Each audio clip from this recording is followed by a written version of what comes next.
Hello, ladies and gentlemen. Welcome back to the Ross and For Life Network. Welcome to another live stream as we bring you WWE Saturday night's main event. It's going to be a fun one, folks. Lots to talk about, lots to get into as we kick off a live stream on a Saturday. It's going to be a fun one. Get in that chat. Let's go.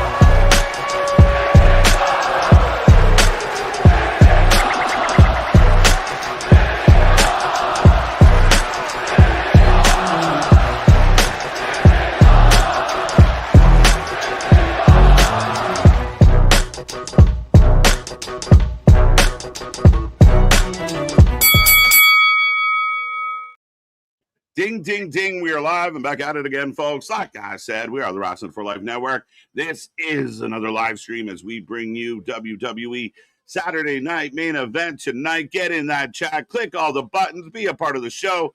Be a part of the family and the fun. But click all the buttons. Click the little reaction buttons. Jump in the chat. Don't be quiet. Don't be shy. Let us know how you're feeling as you spend part of your weekend with us here at the Ross and For Life Network. With me and that pretty face got you for the next couple hours. We're looking forward to it. But if you don't know who we are, I'm Mr. Every Night, KJ White, the Iron Man of YouTube. That is Big Nick. Ladies and gentlemen, boys and girls, children of all ages, the Ross and For Life Network proudly brings to you its tag stream champions of the world, the Every Night Delight, KJ White. I am Big Nick, and we're in MSG, the mecca of pro wrestling, as they even said, the home base of WWE out here. And we're going to get Jalen Brunson on the show tonight after the Knicks one. We're going to get Danhausen for the first time in MSG since the Knicks one out here. It feels like this is just going to be a really fun night of wrestling. Yeah. It just doesn't, no super serious shit. We're going to get Danhausen with some spooters. We might see who's under the rug. We've got Trick Williams versus, oh Christ, I'm going to forget Laredo. In a match on the countdown, which I didn't even think that they did normally. They don't. But so far, it seems like it's going to be. I'm excited for tonight. Like I said, it's going to be a good bit of fun. I'm not expecting, oh my God, 5 stars here. I'm expecting a fun show. Like even the main event, we've now got the added stipulation of if Sammy and Gunther win, it becomes a fatal 4-way at SummerSlam.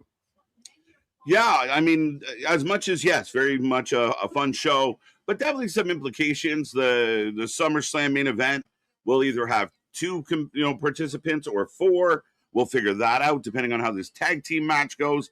If you don't know out there, the tag match, the winners of the tag match will decide if Punk and Cody can win. It's just them one-on-one at SummerSlam. If Sammy and Gunther win, it will be a fatal 4-way. A lot of us think the fatal 4-way thing's going to happen. Justice for Sammy. Yes, but also if Gunther and Sammy win, then we don't get any bit of that Aldis match with Gunther, which match would you rather see? I know I'm kind of partial because I've been championing of wanting an Aldis match for quite some time, even with Drew, with Gunther, what have you. But do you want the fatal 4-way at SummerSlam, or do you want Gunther versus Aldis at SummerSlam? Because you can't have both. You can't have both. That was where it becomes tricky because you're right. I would rather see Gunther Aldis. But at the same time, I think I'd rather see Punk Sammy, so I'm torn. Yeah, can you somehow still make it a triple threat without a fatal 4-way? Maybe. Sammy's going to have to find a tricky way to pull that off, though, after this one. I mean, not a couple shows to figure that out. It's going to be interesting because sorry, go ahead. Go ahead and finish. No, I was just going to say it's going to be interesting because we want justice for Sammy. We want, Sammy's got to at least have his moment back to at least get a shot back. He got caught off guard taking on Punk. He wasn't supposed to fight him. Gunther, you're kind of fine if he's in or out. Yeah, I mean, I think Sammy, even for my own personal bias, I kind of want to see Sammy in the mix. Kind of, I've been kind of cheering for the idea of that Cody, does something secondary, kind of like you as well. So, I mean, that is part of the situation. And I think they're doing something kind of interesting, intriguing with Gunther and Aldis. So I kind of want that to play out. Or is it a case that it becomes a fatal 4-way and the reason Gunther doesn't win is Aldis, and then that leads to something else down the line?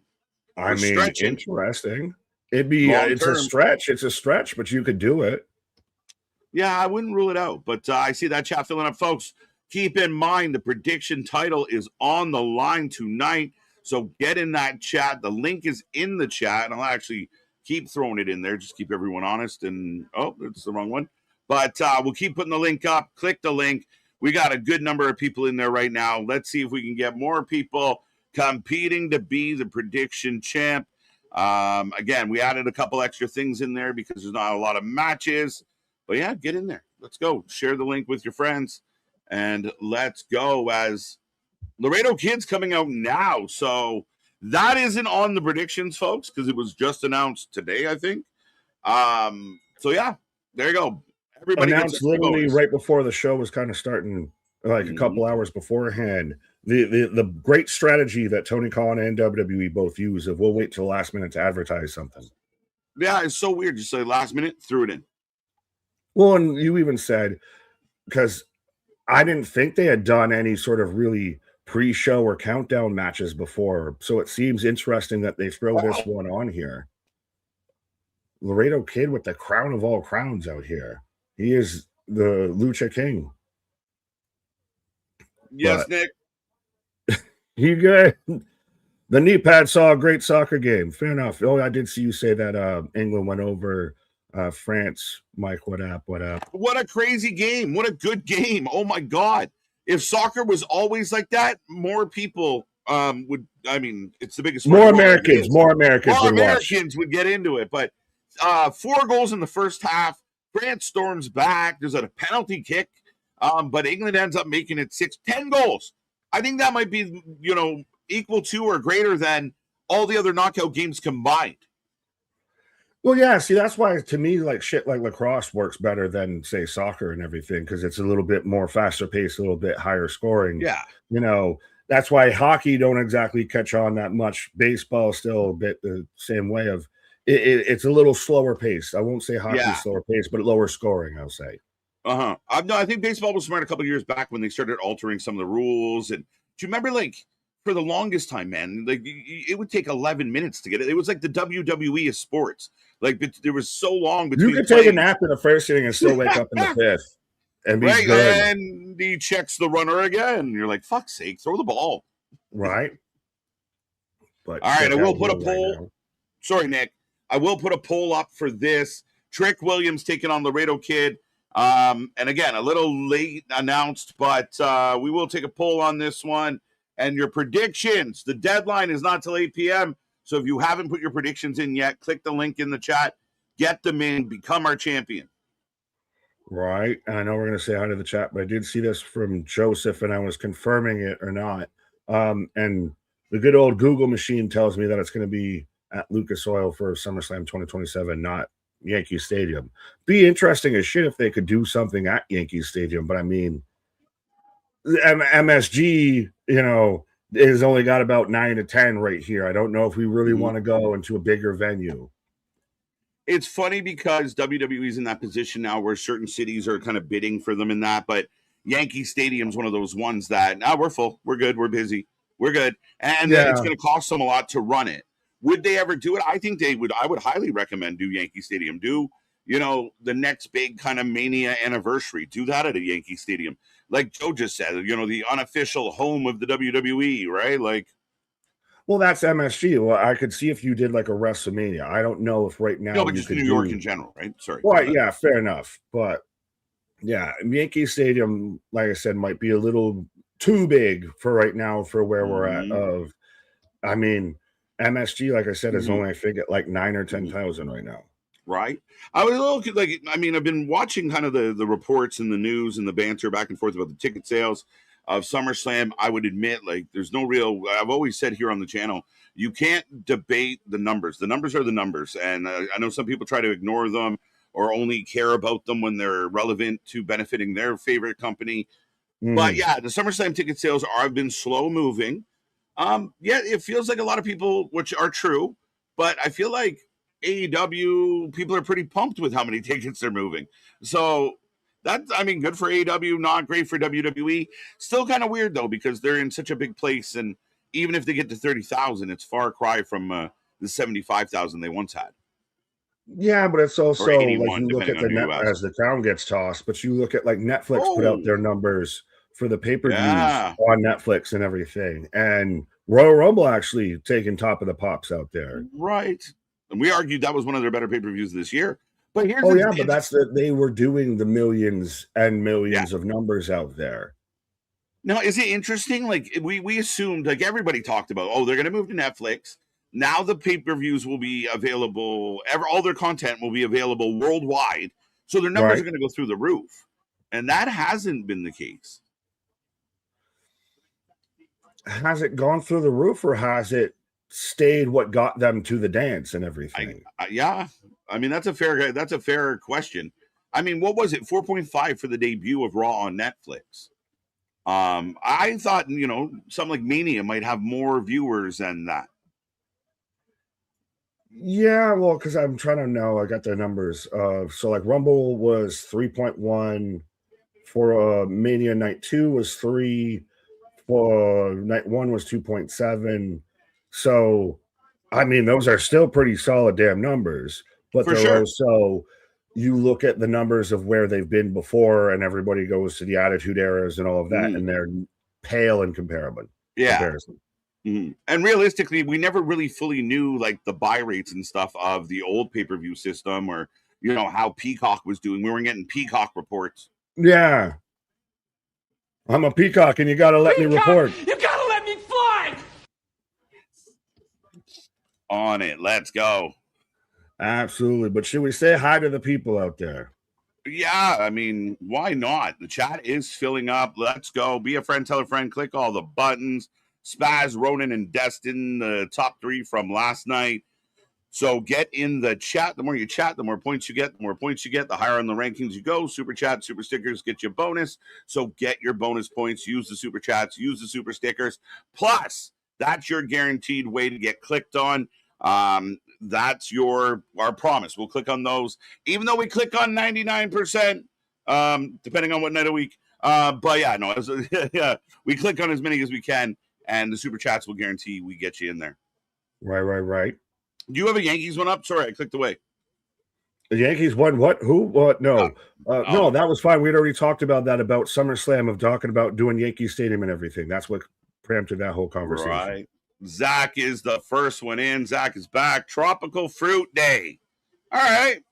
Okay. Now, what makes a fruit tropical? Isn't that dependent on where you live? Because if I live in a place where strawberries don't naturally grow, strawberries are now a tropical fruit, correct? I think more of a tropical climate, though. The pineapple. Well, now are we going by location or climate? These are the things we need to know. What is the definition of a tropical fruit? These are questions you never thought you'd be asking on a wrestling channel, did you? Ooh. Super kick by Laredo Kid. If you're just tuning in, we have a pre-show match between Trick Williams and Laredo Kid. And right now, the Kid is in control. Right. Eric, welcome back. Let's go. Saturday Main Collision is on at some point. And Trick versus Laredo Kid. That's crazy. So, again, more and more shine on AAA, if nothing else. Right. Justin, I identified the person in the background of Gunther's segment last night on SmackDown from the face. I identified it was Roxanne Perez. Interesting. So, how do we tie that in? Let us know. I don't know. I don't even know where that came from. So I think it was for yesterday. But tomorrow I turn 24. July birthdays. I'm loving it. That's a big early birthday to you, Destin. Let's go. Right. 24. If I could be 24 again, man, I'd cause some trouble. Mike Santana shows up tonight. Yay or nay, Nick?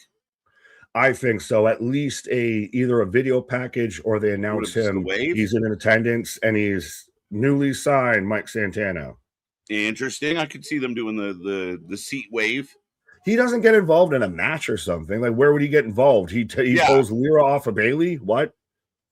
Yeah, like, where would you stick him? He's not going to show up and take out Cody or anybody in that picture. He's not going to come out unless there's like a backstage thing or somebody comes out and it's like mid-card. He works with Danhausen.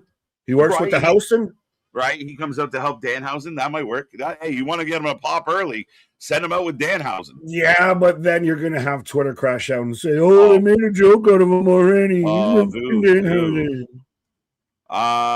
Damien, welcome back. Let's go. I think there'll be a couple surprises. Well, be careful with that, just because in I my think we get mind, Nikki Bella. Nikki Bella is possible. I just know SummerSlam's close, so they're not going to blow the whole wad here today. Well, did you see Triple H was quoted as saying that Saturday night's main event will be special or something like that? Of everybody instantly started going, "New era! It is. New era. We do what we do." I mean, I guess in one hand, that's what he's supposed to say. Mm-hmm. B, I mean, he's got to deliver. You can't just keep saying it. A little bit. You've said it's the boy who cried wolf a little bit now. Mm-hmm. Well, and it gets so grandiose of like, tonight will change the industry forever. We're like, what? Like, what are you doing? Really? Have you ever seen This Is the End? It reminds me of like, oh, really, Jay? Oh, really? Is it really compelling? Did it really change the landscape, Hunter? Right. Really? As Trick Williams now taking over on the kids, setting up the reversal. Garrett, welcome. New York City, are you ready? Let's go, Ronan. This is going to be a fun night. Boston is back with us. I'm surprised MDB isn't already here waving the WWE pom-poms, being all zesty. MDB's got zesty pom-poms. You heard it here first, folks. We gave Boston credit for the term zesty on in the chat and everything, and now he's trying to zesty it all up. Right. That's it. Push the gimmick. I got you, buddy. Boston, welcome back, sir. Roll Tide in the house. Happy Saturday main event. Today I met former Alabama quarterback and Birmingham Stallion, HCAG McCarron. Head coach AJ McCarron. I'll help you out there. McCarron. Okay. Today, plus get ready for Brunson and Roman. We're gonna get Braun Strowman tonight. That'd be crazy. Do we get anybody under the Danhausen sheet? Frankenstrowman? Big knee. It's over, Nick. Oh, I got the 1, 2, 3 right now. But hey, it's the countdown, so. There you go. Trick Williams gets the dub. Sean Reed, what is up? How you doing? Got my predictions in. Be like Sean. Predict the stuffs. Hit the buttons. Be a friend. Tell a friend. But welcome back, Sean Spazzer in the house, giving some shout-outs. MDB, the Zest Commander. When you see Zest, you think of this. You think of this face. MSG, that special sauce that's in my Chinese food. Yeah, maybe. That's yes, 100%. I very much, any good respecting household has one of those shaker bottles of accent, right? MSG. Yeah, it's magical. It's magically sneaky good. Like I don't know what it is, but it's magic. It's chemically made umami. Let's go. See, it is in the chat, folks. Get those predictions in. Click the link. Frank, welcome back. What do you mean no serious shit? There's a match of serious SummerSlam stuff on the line, dude. Fair enough, but no, I was going to answer. Frankie was out there asking. Frankie? Oh no, he was saying to where to watch Saturday night's main event, because right now the countdown's exclusively on YouTube. I don't know for you, the whole show is on YouTube. I know for me, it's still on the Peacock. It feels like WWE's filling out their obligations before they move away from the Peacock, but yeah. Right. As right now, we got the Danhausen in the New York parade. By the way, for the fans out there melting down and not understanding what's up, it was part of the parade. He did his own parade. He's out there with R-Truth in the rain today, doing his own parade outside of MSG. He couldn't be in the parade when the Knicks actually had their parade, so he had his own parade. Don't rain on House's parade. But Danhausen versus JD tonight, as we know. Trey, welcome back. Cherokee George, Tanisha, what is up? Sammy don't need justice. You damn right he does. Save Sammy. Trey, we got you, sir. How you doing? Y'all really picking Sammy over Cody? Yes, let's go. Yes, because I'm sick of goddamn Cody. You should know this by now. I got Nick on the Sammy dark side, MDB, so that's a tough shout. Well, the enemy of my enemy is my friend. There you go. You want to grab Spazzer? Spaz it, pause. Hold me That's closer, Spazzy Phoenix. Spazzy Dancer. Yeah. Biggles Nicholas and KK Jiggity Jam. Okay, I'm glad we squared out those for stopping Ks. on too. Yes, we got AAA and MSG tonight. Laredo Kid versus Trick, Nikki, Pax, and Santana. I'm tripling down on business. Yeah, because you mentioned last night on a super chat of seeing Paxley show up too, involved with, I think it was around the women's tag match. Or no, Bailey Lira. That's what it was. Yeah, I could definitely see Tatum, especially now. By the way, Justin Bieber showed up at FanFest, Kevin Hart, Tom Brady. By the way, Kevin Hart was the new Paul Heyman guy. Right? Bieber threw a harder punch than Cody Rhodes, by the way.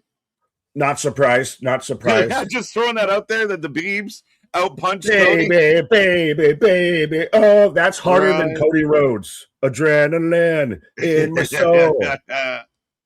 Tom Brady with the Undertaker sit up. I'd rather have a one-on-one match. That's fair. Let us know in the chat, folks. SummerSlam main event. 4-man, 4-way, or one-on-one? What do you prefer?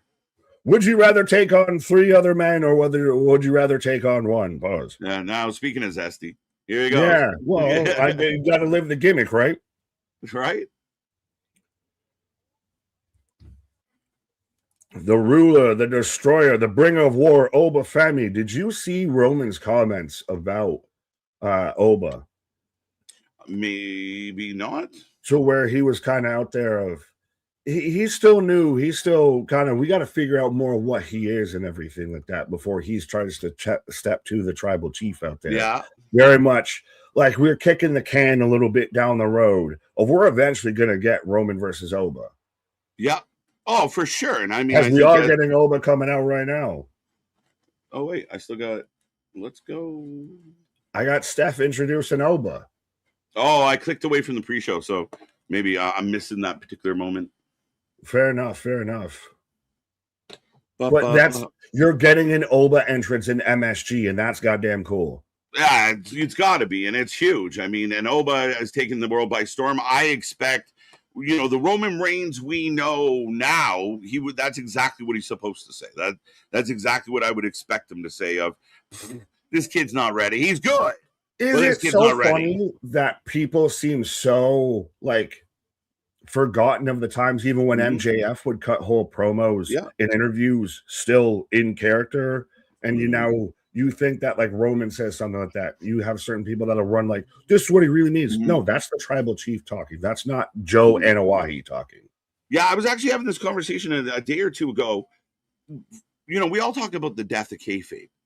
But I think that is the new age, the modern day kayfabe of these people ranting and raving, not realizing Roman saying Roman things, not realizing they're almost in on it. I can't believe they're doing this. And I'm like, but it's because only the masterful can do the blending. Like MJF can do the blending. Roman can do the blending. Sure. Punk can do the blending. You can only be, Heyman can do the blending. You have to be good at it to do the blending between both. Right. Yeah, it's true.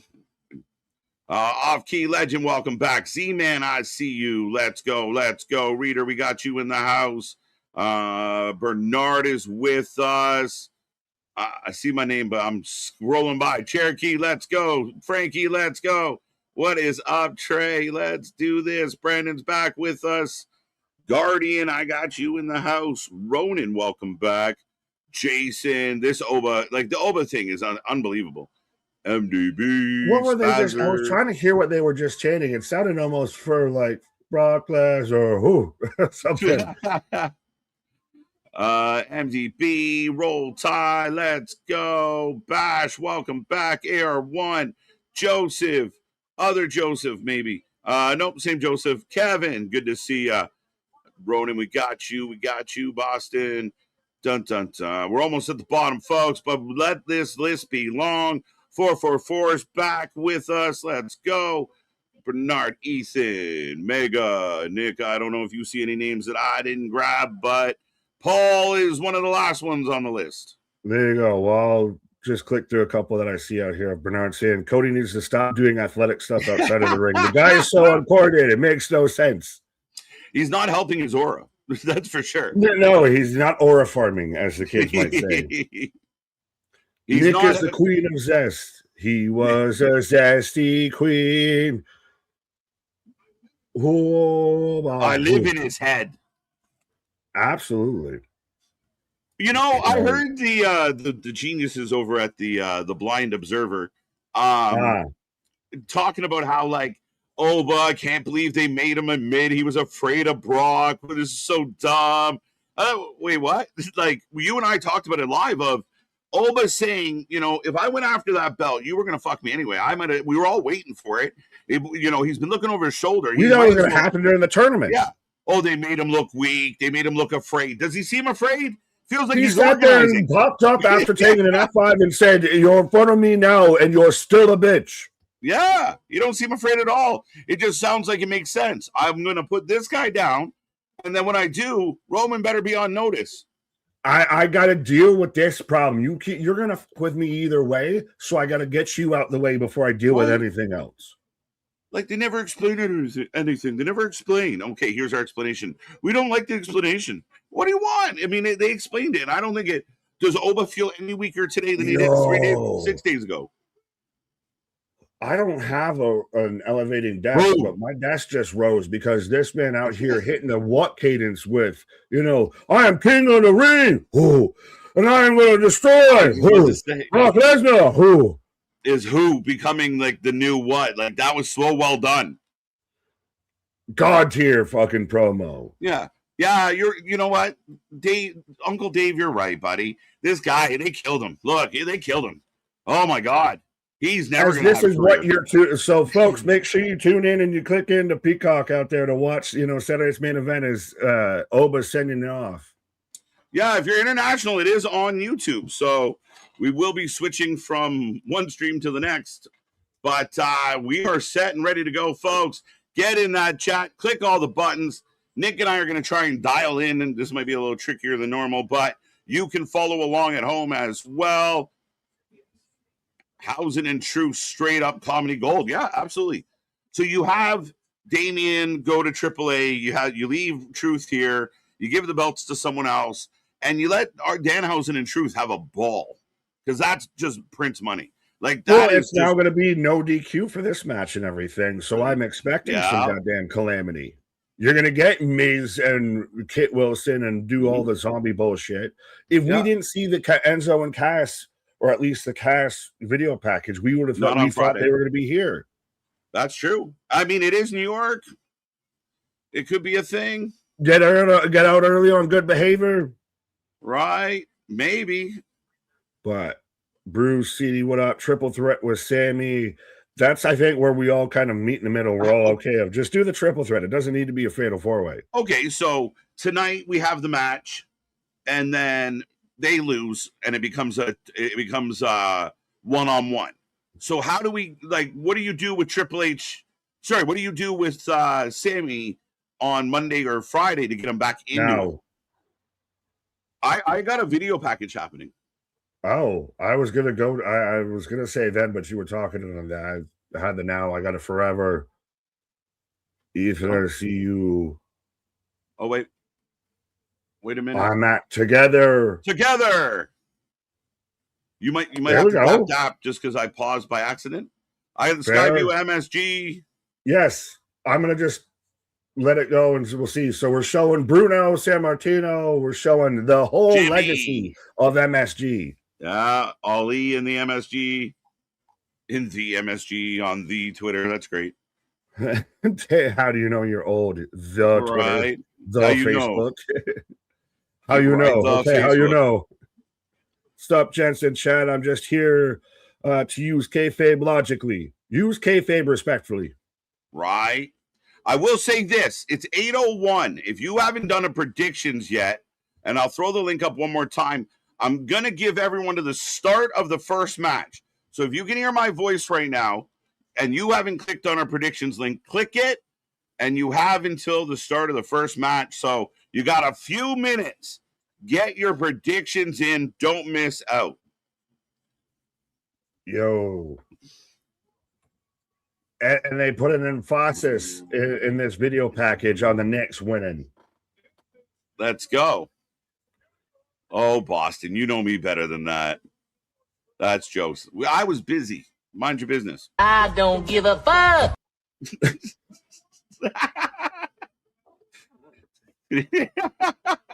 Idiots on Painmaker is AEW's fiend. If anyone said that, they should be banned from media forever. You should politely ask them to leave the conversation. I broke Nick, but I love it. But yeah, it just got me so off guard. Also, Scott, tell those people. And I can just picture either one of us exactly like that. I don't give a First fuck. time in a good long time I've completely broken fucking stream. Let's go. Get it together now. Get it together now. Oh, Brunson in the house. Brunson, the king of New York. Why's he got his hand in the cast? Why your wrist in the cast? He's gonna hit a Superman punch. That's his in the Roman gauntlet with the padded hand and everything for the Superman punch. He's gonna hit him with the braced hand. Oh my god. When They did should have showed Lyra like crawling out of like a sewer or something like that, or like fresh off the street. She's throwing cardboard off her. When did Lyra become a to make it junkie? to the arena? Like she became a junkie overnight. Like she was perfectly She's like, fine. remember when Cactus Jack, like they did like the whole thing to where he had amnesia and was just like, yeah, thought he was somebody else out on the streets. Right. That should have been Lyra out there. He just out there on the streets. Yum yums. All right, I'll give you an early yum yums. Let's go. The soundboard is on fire. Yum yums for Steph. Steph's come into her own over the years. Well, she was definitely a bit more enhanced, and trust me, I think she was everybody's kind of early, wrestling crush out there. Right. Especially of a certain demographic. I'll admit, when I was growing up, I had a crush on Steph. I'll be your Triple H. Right. I'll be your Sugar Bear. As ladies and gentlemen, we're on the concourse as Joe runs down the card for the night. So only partial WOD tonight? Yeah, maybe. We got to save some WOD for later. What? I know nobody cares, but Nick Wayne versus Jack Perry on Collision right now. No, it's not that we don't care. It's just make me care more than this. I mean, I would love to care, but I really don't care about this. Like, yeah, I mean, if the booker doesn't seem to care, how should I? Yeah, well, and why are you doing Ring of Honor feuds that pay off on Collision that you then don't announce or discuss or recap on your main show on on Dynamite or anything? Yeah. What? There's a real lack of cohesion between the two shows. The three shows, technically. Yeah, but it's weird because, like, Collision just exists on an island. Like, and it doesn't really connect to everything else going on. Occasionally, some things will spill a little, but that's it. We go like, we'll get a replay. But I don't know, man. It's been an afterthought. I know some of the most avid AEW fans don't watch Collision, which is crazy. Yeah, well, it's not even to me, because I've had this discussion with people of, what's the instant defense of, well, then it's not my fault you don't watch the rest of the program and everything like that, the rest of the brand, all of this. Like, it's, well, do you just watch Raw or do you just watch SmackDown?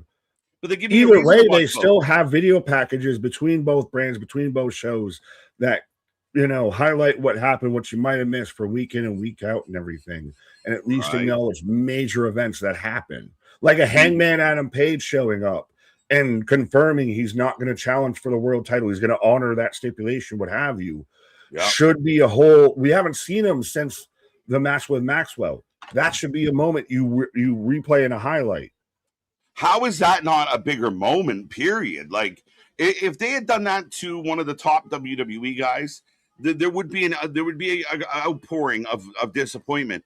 Like, the fact that Adam Page means to AEW what he does, this didn't do him justice at all. And I get a yum yum for Fallon Henley. All right. Should we at least get a yeehaw? Yes, Yeehaw. we can definitely get a yeehaw and a yum. Yum yum. Again. And the other, we're, the yum yums have been distributed very well by this company. Yeah, well, Laney read out here. JC, we can talk at some point about the fucking online crash out about Tiffany Stratton, JC Jane, and the word interim.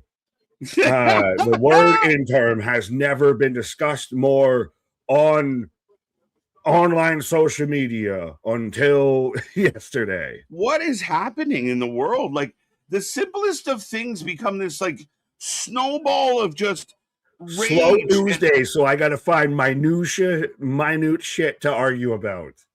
And it's all bullshit. None of the wrestlers are on their day off. It's like just not even giving a shit about this nonsense. Guardian, I'll be your Huckleberry. I'll be your Huckleberry from Jose. It's one of my favorite movie quotes ever.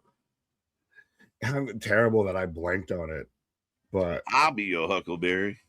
Spaz with $2. I'm just saying, Bird Lady's slowly becoming the Crow. Caw, caw, caw. She really is, and I mean, I give her credit. We talked about like Lyra having a lack of personality, and maybe it wasn't hitting as a babyface, and she turned on a dime, and now we got this quick, and I like it. I want to see what she does. I'm intrigued. I mean, Nikki Cross somewhere is going, "What the fuck is this shit?" But other than that, Yumha. Well, and now we've got Bree and Paige out here. They had the clip going around of at the house show. Bree was trying to set up Dom and Paige because, that's a thing.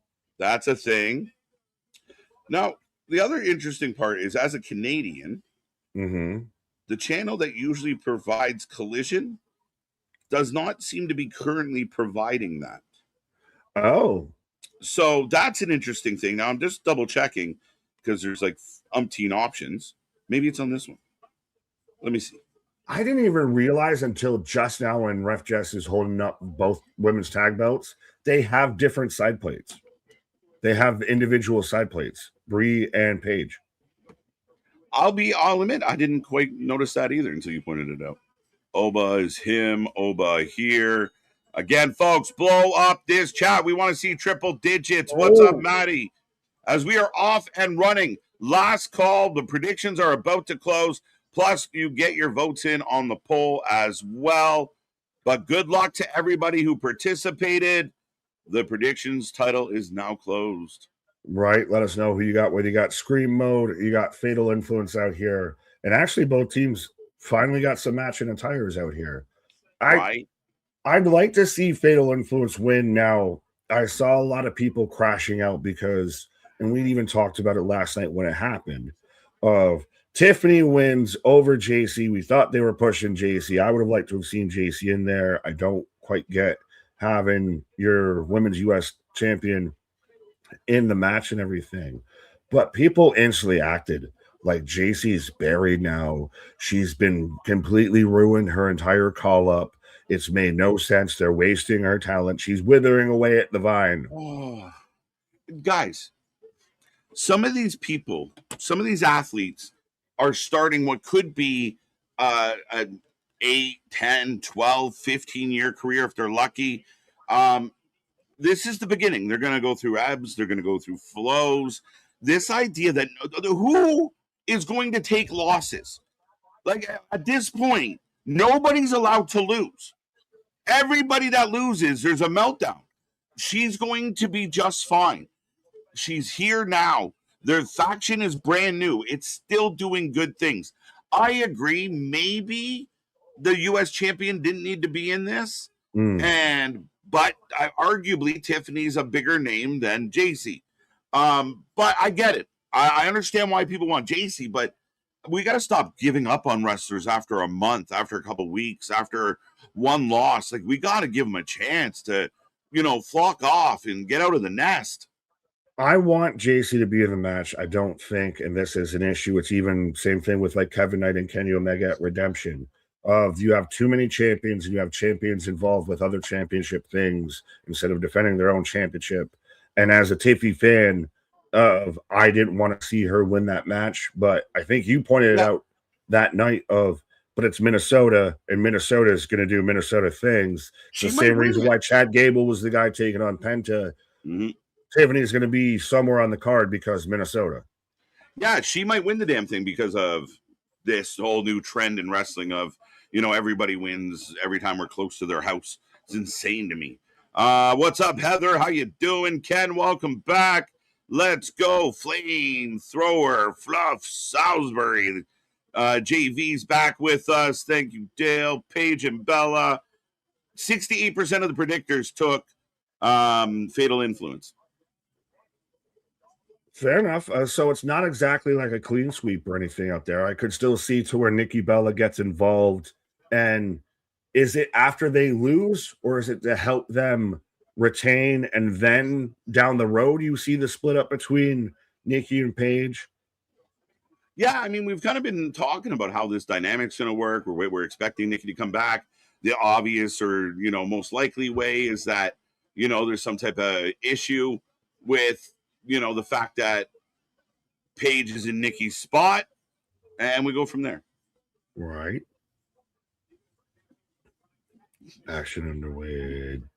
Yes, I did just notice that. Yes, vitamins make the pages stick together, and also kind of hosting a whole show and all that. So, and even then, I might have noticed it before and never said it out loud, or just sometimes it's nice to see things again for the first time. Yes, kicks. Oh, down goes Fallon. Fallon's good. Those feel more like no kicks. No kicks. The no kicks. No. As both women down. If Dom gets Paige, we gotta jump his ass. Yeah, he can't keep getting away with it. You hear these rumors? I don't know where these rumors came from. Whole thing. If Dom lands, he's gonna be with Charlotte because Charlotte wants to be, have a lover boy out there. I mean, someone's got to go up to her and say, "Hey, listen, we have a wrestler named Sol Ruka. I think you know her. Maybe don't copy everything she does to a T. Maybe a little." I mean, Sol doesn't have a boy toy right now. I will happily play Charlotte Flair's boy toy on TV. Right? I would be her Cabana boy. You might have to go through OG Dale for that one, buddy. Fair enough, but yeah, no dice on Collision in Canada at the moment.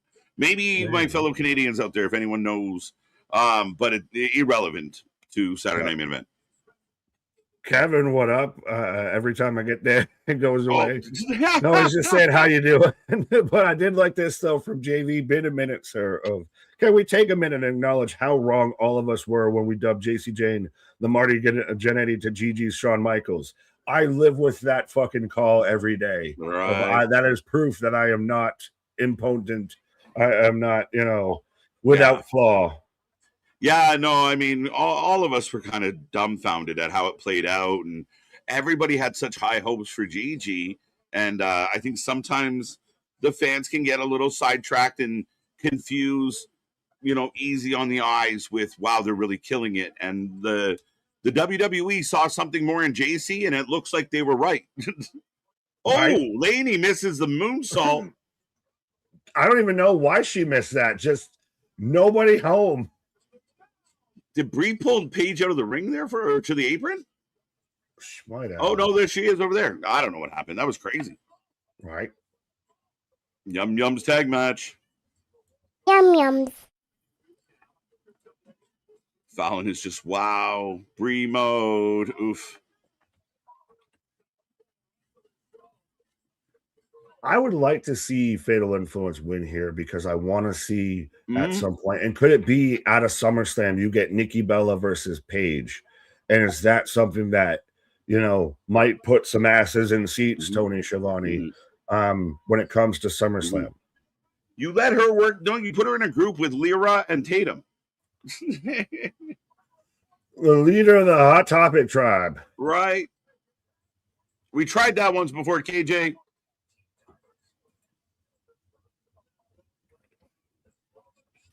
Fatal Influence for the win. Damn, Fallon busted open. Fallon bleeding. We got a bleeder! Oh, there you go. New tag champ. New champ. Lady gets the pin. We got new Fallon's champs. busted in her mouth. Oh, Fallon took a potato. Yeah. But ladies and gentlemen, a new Paige and Brie lose the belts. Laney had the tights. And this kind of the blood kind of, adds to the overall look of the moment. Yeah, I was going to say, somehow she became more attractive, respectfully. But no, let's go. I still thought it was kind of a long shot. I thought, and so far, no Nikki or anything, No. but thought it would take something like that instead of Chasey with the clever, let me just shift this momentum out here. Yeah. No, it's a good move. And I think more and more, again, I want to see some changes. I want to see some surprises. So we got the pyro. Let's go. Well, and now does it just feel like it's a matter of time before JC, say, wins the Money in the Bank? I kind of thought that she would be in that situation versus expecting a ladder match for the women's title. And now you start to see Fatal Influence kind of run the gambit, run the house out here. So this is where you see JC lose on Friday and people melt down. Mm-hmm. The next night, her two friends, with her help, win the tag belt. So, yes, she took a loss, but her faction gets a dub here. So it's a give and take. I mean, if you have somebody getting steamrolled and always taking bad losses, if they kind of feel like Mark Briscoe, then we get a problem, right? But she can take L's. It's how and when and how many. Justice for Sammy. Justice for Sammy. Cooper, I see you. Keyshawn, what up? Ref didn't see that? Question mark. Yeah. No. And Jess is a good ref.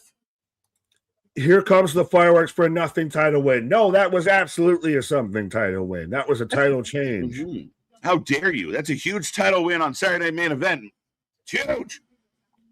Well, it was honestly unexpected. I thought that, like I said, we would have had some sort of interference from a Nikki in some way or another for there to be an actual title change. A lot of people probably thought, we're lumped it in with the whole situation, like you talked about. JC lost, so the whole faction's fucked. Pause. 100%, my guy. Sammy's in the back with Jackie, I believe. And, it's Kathy.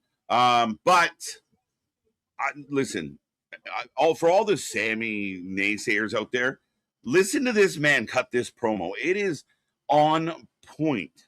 And Gunther just walks up behind him like, a part of me? Right. Ryan, I'm watching both shows. The crowd for Collision is much louder. That's what I pulled up Collision. I know it might be struggling in Canada. Collision but I did it just to try and confirm this or anything. Right now, I've got a video package for Cope and Christian. Hey, Terrence Crawford out here. There we go.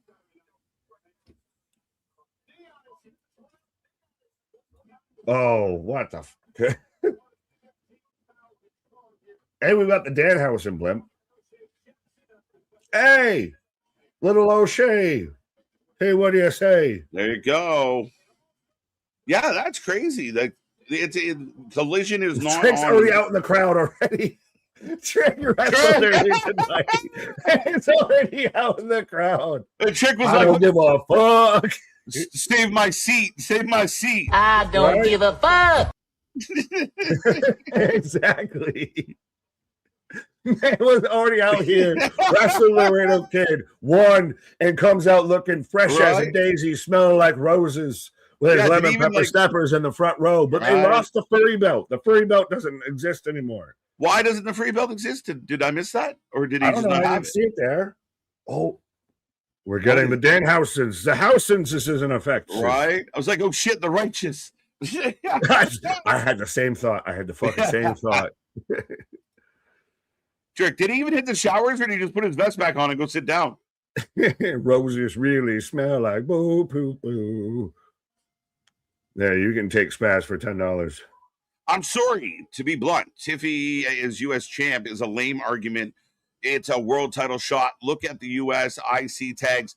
I'm with you. Like, I've never, and in all the wrestling history, there's always been a little, like, people get fixated of like, and I mean, it happens a lot. If it happens too much, I got a complaint for sure.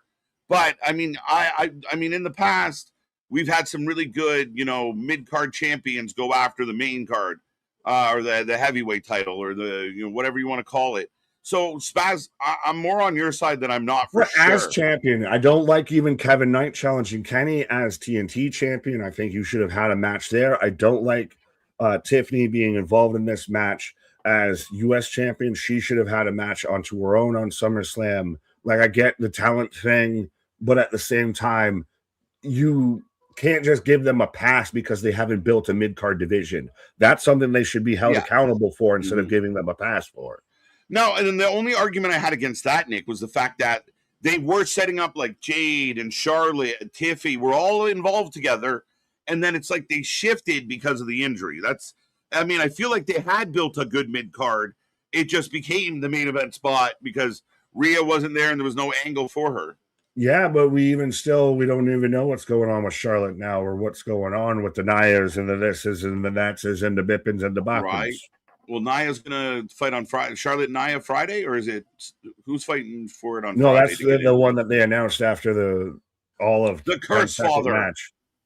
The Curse Father. Dun dun dun. That used to be a shirt. The Blimphausen. Ladies and gentlemen, let's talk about the Danhausen blimp. For the people that thought this was going to not be a thing. Like, dude. Yeah, New York hates Dan. You're right. No big deal. We're crazy. No, not over at all. Not over at all. Nick, your logic is kind of bogus. Just because someone is a mid-card champion doesn't mean they can't have aspirations for more. Yeah, understood. Exactly. I'm not saying that they can't. Yeah. But you're currently a fucking champion. So sorry. You need to defend that right now. But we've seen IC champions and US champions and European champions in battle royals or in Royal Rumble. That's entirely different than a you being a mid-card champion doesn't disqualify you. Then it's okay for Kevin Knight challenging Kenny Omega as TNT champion? No, because that's a waste of time. Because we know that. So then this is the same logic. What if Tiffy wins? Tiffy could win. What if Kevin Knight wins? Then we get Kevin Knight versus Will Ospreay at All In. It's 100% that he's not. That's the difference. It's 100% that Kevin Knight, this is wasting our time. Just like Forbidden Door, which a lot of people didn't love, it literally was a lot of, this means nothing. That's the difference. I think Tiffany being involved in this is a wasted opportunity. I'm like, again, I feel like they just took the mid-card and pushed it up because of the injury. I don't think they should consistently do it. Mid-card and put it over there. Over there. But I agree that you want the mid-card champion to focus on mid-card and have a division there for sure. But this is not the first time or the last time in history that a mid-card champion competes or goes after the main championship. I'm okay with it. Fair. Nah. I don't think it's going to be that much of a but I get it. I'm not going to die or lie on this hill. That's the Danhausen jersey still. Huge pop for AR Fox. All right, Ryan. All right. Take your word for that one. So huge, so big, so great. Biggest one ever. We love the Fox. You are Fox News. Yeah, I can't even watch it if I wanted to.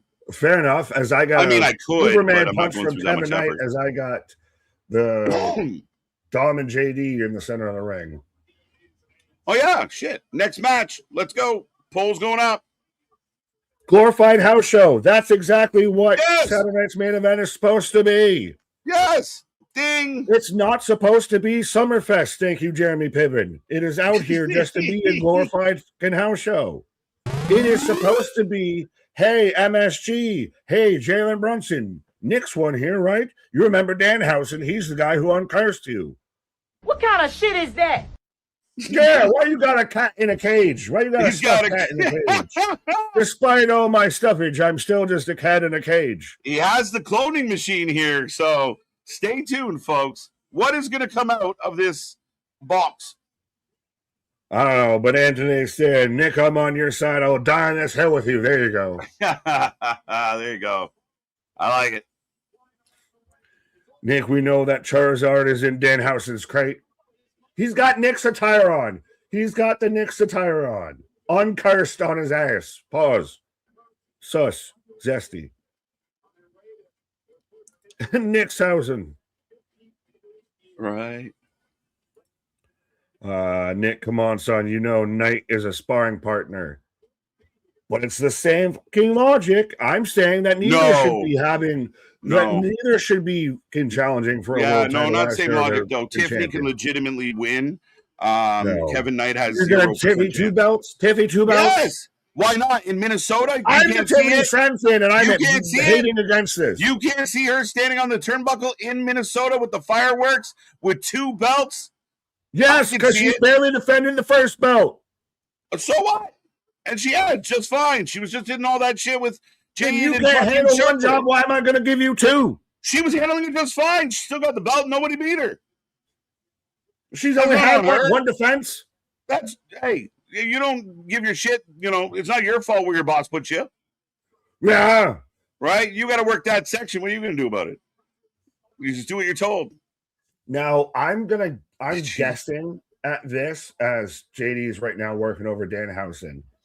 It looks to me like JD's wearing Indiana Pacers kind of themed gear, so we might see Tyrese Halliburton, who did the whole thing with Jalen Brunson before.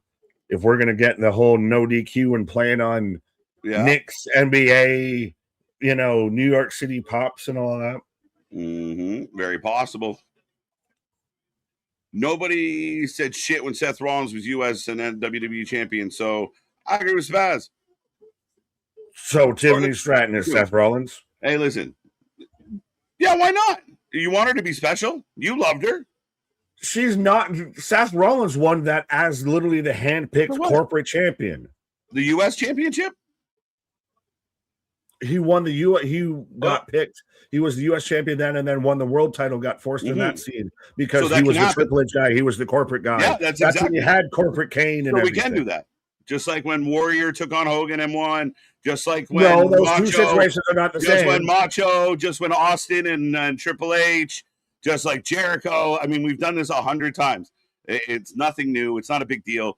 They had to knee-jerk do something because Rhea's out. Infancy of your mid-card division, is it really? Oh my God, what are we talking about? Like, really? The infancy? Like, what are we on C-SPAN? What are we doing? Yes. Your Honor. Tonight on Wrestling Network News. Da-da-da, da-da-da. Come on. No, I mean, ultimately, you need that division. And I'm not saying this should be the norm. But that's all I'm saying. It's happened before. It'll happen again. I'm okay with it. She probably won't win.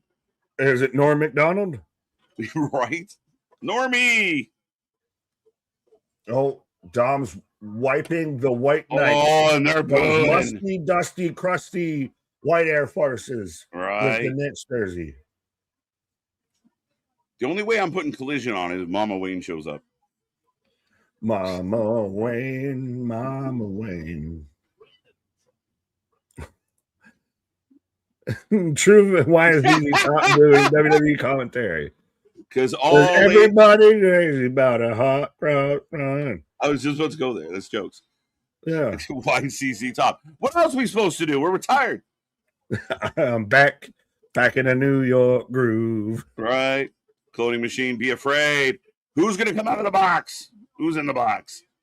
Is it gonna be a bunch of black cats and voodoo doll? Where's Christian? Danhausen has been doing all of Christian's goddamn, Ricky Martin lines.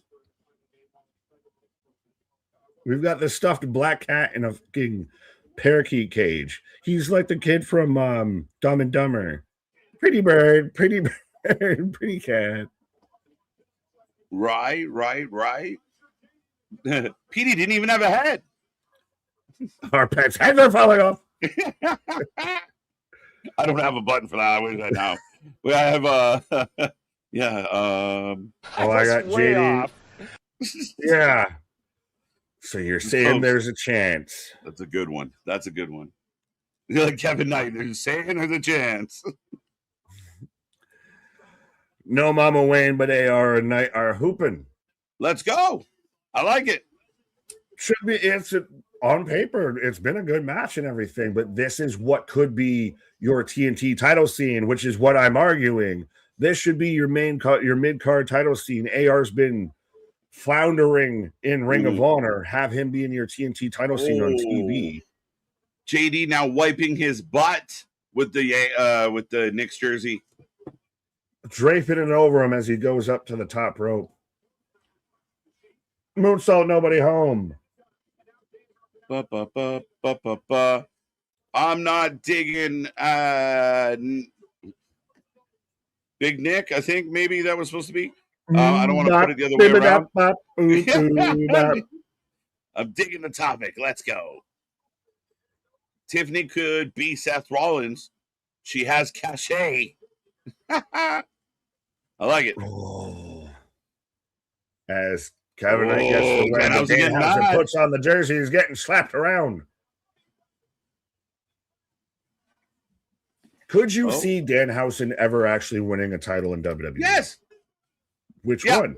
I mean, you wouldn't go very high with it. You give him an IC title or US title. Definitely tag team is a possibility. But you could give him a mid-card title and let him fuck around for a little bit. Sachet cachet. Shantae away. All right. Fabergé. Vogue, strike a pose. Get in that chat, folks. Be a friend, tell a friend. 2 count. Dufresne, search party of 3. Find Christian. He's missing and presumably where's hungry. Christian? Someone check outside of Liv's house. Oh, no. Spaz with a $5 out here. If Kurt Angle can be the Euro Continental Champion, then the angle of 2026, Tiffany Stratton, there's no fucking way you just said that in any sort of seriousness, can be the World American Champion. You gotta live, laugh, love, and survive. No, why? Have her worry about the mid-card division. You just started these mid-card belts. Dom just jumps in. It's no DQ. Yes. Someone's going to help him. Everyone's looking at the gate. Look. Everybody's looking at the aisleway. Oh, yeah. Everybody. Oh, wait. They gave up. Now, but is that a good thing or a bad thing that everybody knows there's going to be something, so you're waiting and you're looking? In this case, because it's obvious and it's Danhausen, I think that's fine. Headbutt from the Funko Pop. Yeah, that's a big headbutt to take. Oh, now they're ripping the jersey off him after they've disrespected it. He put it back on, and now they've ripped it off him. All right. JD, get the tables. Right. Hey, Stoner Jesus, how you doing? Hopefully you're keeping well, sir. Yo, much love to everyone in the chat, whether I know you or not. You're all a part of the best wrestling community in YouTube, Twitch, and everywhere else. May the blunt be with you and also with you. We lift up our hearts. You raise me up. Oh, little houses. Many houses. They just spawn out of nowhere. What do you call them? Spawn. Oh, double crossbody. Well, because it took 2 of them to equal 1 body. Right? And they are just laying waste right now. Right.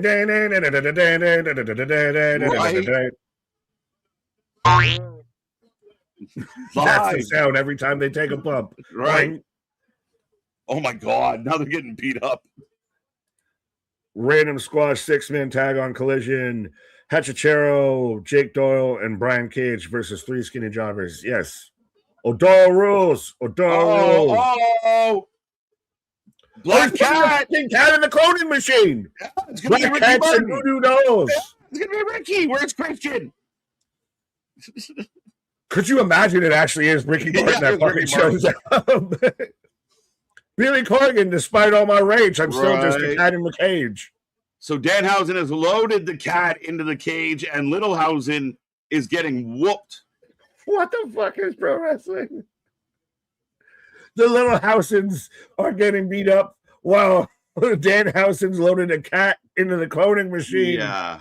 Right? This is serious fucking wrestling business, right? How dare you say anything fucking bad? How dare you laugh or have fun? It's so stupid, bro. It's Serious so fucking wrestling. I don't even know why they do stuff like this. This isn't nearly as cool as a Viagra on a pole match. Right, bro. Oh, we're going nuts. Oh, we're firing up. What's it gonna be? It's clearly gonna be a person. Somebody's coming out. It's Now, a big man. RoboCop.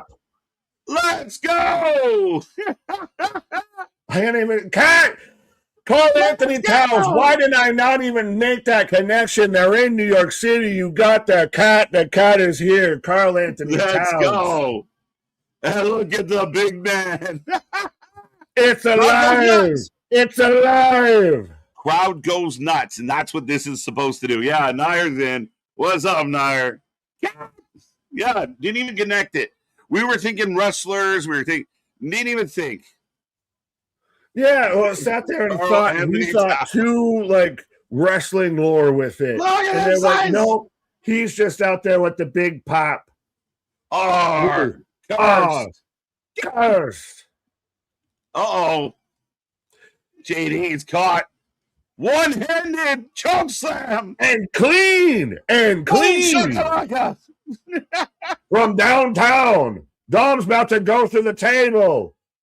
Is it the shoes? He's on fire. Let's go. Yes. Again, crowd's going crazy. Danhausen going to get the W here. I hope people pick them. Yeah. I'm almost kicking my own ass because I didn't think that they would actually do Carl Anthony Towns out there. I didn't connect the dots, and it was slapping me in the face. And Danhausen gets the win, and the people rejoice with a fan smile. Life is good. Good times, fun stuff. Is it because we instantly go to the Ice Pick 64? They're doing the same thing as WCW, and we all know what happened when that company went underwater. Yeah, because fuck it. You can't have no fun. Yeah. You know what? Part of the problem with WCW at the time was a lot of that comedy bled into like the main event shit, right? Where this is good. This is the, the Hurricane. This is Gold Dust. This is you fucking, Kai and Tai. Like, I like this shit. You're at a special house show, per se, in MSG. You've got a New York Knick, coming out while you've got your comedy guy that's been kind of over in New York, especially because of the Knicks winning the championship. Right. They sat there and fucking popped like it was goddamn Andre had come back to life out there. Tell me that's not going to be everywhere. SI. We're going to hear all about it tomorrow. SI, the New York Times, and the Claw. Front page of ESPN's webpage right now is probably going to be Carl Anthony Towns shows up at MSG on WWE's Saturday Night Main Event. Where were all the expert insiders on that call? Christ, we watch it. We actually watch the shows live every week and still didn't even make the connections. Catwoman shouldn't have been talking shit. Shouldn't have been talking shit. But yeah, I mean, a lot of fun. I know the naysayers and the poo-pooers of fun. Oh, wow. Lyra. Speaking of poo-pooers, but yeah. Jesus Christ. Fucking train starting right now. Wake me up. Before September. What is when you talk to someone on a New York subway? What? I said, what is when you talk to someone on a New York subway? You're like, oh. Dirty dog water Lyra. I should have went. Yeah. Okay, but how you know?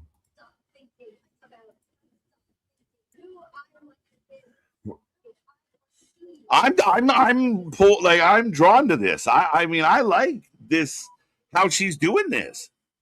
We haven't seen anything like this from Lyra, so it is bold strategy, Cotton, of she's gone from Bird Lady to in the Park Bird Lady. Shout out Home Alone too. Yeah. But she's very much got a more deeper character, if that makes any bit of sense. Like she looks literally and physically unwell. Like it's the same thing like Heyman, where he'd sit there and visibly not shave and start to cry before he cuts an interview. Yeah. He looks physically unwell and disturbed by everything.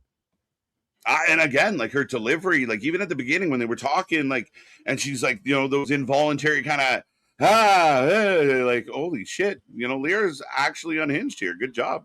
Yeah, I don't mind as we go to a Club WWE commercial, which seems like a perfect time for me to re-up and re-out. So I shall return, sir. Wait 1 second. JJ's got to go to Club 69 instead of Club 99. Yeah, definitely gonna step away. And yeah, I'll be right. I'll be back for the win. Lyra for the win. Lyra's great. Hey yo. As KJ steps away, as I'm in commercial, I got the dogs on Collision. I am very interested in this whole kind of like unhinged, you know, mental break Lyra. It does just, it's so feels a little out of nowhere a little bit to me. I don't know exactly what made her snap this way, but I am interested to see where this goes. MD, that's hilarious, but you can't let the chat see that. Who's what now? I don't even know, but holding the fort down, Spaz with $5. I know less than zero about basketball. I know negative 5% about American sports in general, and that was still fun as folks baiting. Yeah, that's the thing, is it's still even that's actually impressive and interesting to hear. Because to the New York audience, especially in that arena, you have Karl Anthony Towns, who plays there every game or every home game for the Knicks, showing up and getting involved in all of that. And we thought we were only getting Jalen Brunson. For him to come out and be involved, and it was just a fun moment, and it was a big reaction. So to see even like you, Spaz, of who doesn't know the lore behind it, and it still hits as a moment, you know, says more than it means. As I'm getting Osprey out right now. So this has been a fun thing for me on like a side quest a little bit, because I've seen people, because it's going to be Osprey versus Adam Brooks. And if you've been here for mine and Anthony's the Thursday Impact streams and everything, Adam Brooks recently wrestled Mustafa Ali on TNA for the international title. So I saw a lot of even more of the hardcore AEW fans kind of, oh, who's Adam Brooks, this and that, and had to explain, no, we're very much well familiar with this man, and he's actually super talented. And at one point, I thought was going to get signed by TNA. So interesting. We've got the UK versus the Aussie, but also we've got Moxley on the commentary. Roll Tide, I see you, AW wrestlers beating up jobbers. Does it mean we're the best wrestle? Fair. King Jordan, it's been a minute, but hey, Nick and KJ showed out. I feel like everybody's starting to come back out here. See, it's wrestling's, you know, good again. It's, you know, everybody took their little summer vacation, and now we're out here realizing that wrestling's still good out here. That you can have fun watching wrestling, that it isn't this whole Twitter fucking death spiral bullshit of the end of 2026 is the end of wrestling. No, there's a wealth of riches, and the rich keep getting richer out here almost. As I'm getting the overhead shot of New York City. And yeah, honestly, I'm honestly excited to see Adam Brooks versus Will Ospreay. And I know I would normally preach of this should be an Ospreay squash match, especially we're going towards the world title. But I'm glad that it's AEW, so they're going to give this some time. And I really hope Adam Brooks kind of shows out a bit and shows what he can do, because I think he's actually really talented. Like I said, I hope that TNA signs him or would have signed him. But we're getting the sign of respect, the show of respect out here. Big Nick, MDB can explain later. Fair enough. Are you talking MDB or 123? The bird lady interrupted. Yeah, Lady B. Well, you would know about that. It almost feels like you're like the Lady B, the bird lady consultant out there. But yeah, girl interrupted for sure. I kind of dig it if they're going to go. And it's weird because if you remember, they were going to do that with Bailey. They were doing the whole thing with Bailey to where she was, I hear voices in my head. And they kind of just like really walked away from it. Lyra's managed to actually pull this out and really like honestly make it kind of work. I know it's an easy joke. She is very much kind of Tyrone Biggums a little bit up there with this. Y'all got any more of them matches? But she also at the same time, when you hear her talk, she makes it work and pulls you in. Oh, spray. Oh, spray. Yeah, I'm still somewhat sold. Lin-Manuel Miranda. So we're getting all the Garden Stables. Jeff Ross out here. We had, what's his name? The president of Fanatics. I'm waiting for, Ben Stiller and Timothy Chalamet to show up. Cooper DeJean. Hey, the Bellas. Nikki Bella ain't beating no allegations if Cooper DeJean out here. Anti-pad looking all sad and somber. But Lyra is secretly the physical avatar for the IWC. She snapped from being positioned in holding pattern. Kayfabe. Could be. Well, I would be lying if I said that she's not the first one that's been joked about as being. Christ, that's what Pat McAfee kind of allegedly was, of being the voice of the IWC a little bit. They just were reading the wrong pages. But yeah, you may slightly be onto something. Right. Oh, I have no clue who this guy is. He's talented. How about that? He's good. He's somebody. It's so funny for the AW hardcores, and I'm not saying you are, Ryan, but I'm just saying for them of all people to sit there and play off the I don't know situation when the guy looks like fucking Mini Hammerstone. It's just funny of guys talented, guys been on TNA, like I said, recently. I know for a fact, and you can probably go and find it. It might even be the goddamn thumbnail of Adam Brooks taking on Mustafa Ali for the international title. And it was a solid ass match. And I was hoping that TNA would sign this man.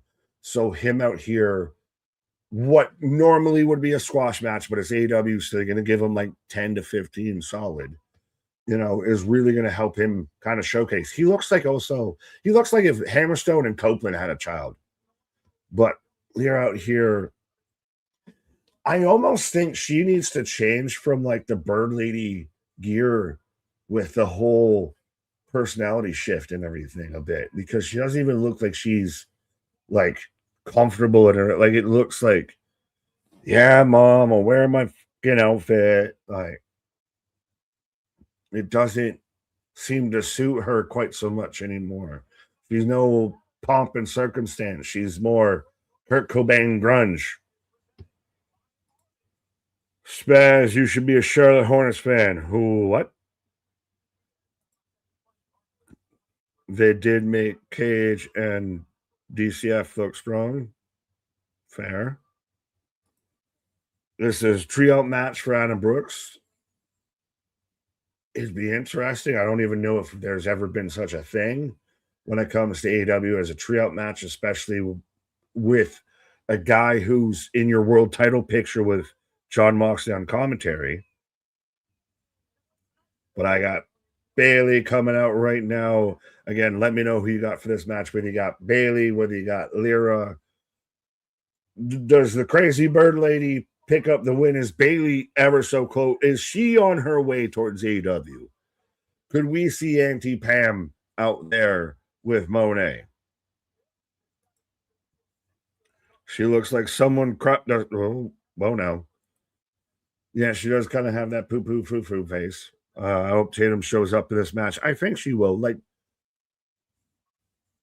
Tatum, oddly enough, even before when I wasn't a big fan of her uber babyface shtick and everything, she's never exactly been a slouch in ring.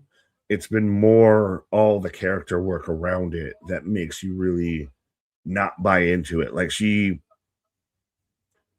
okay in the ring. She has never, I'd say, been bad, but everything around it didn't connect. But now she's just constantly looking away. She's got that look on her face like, I'm sorry for what I'm about to have to do.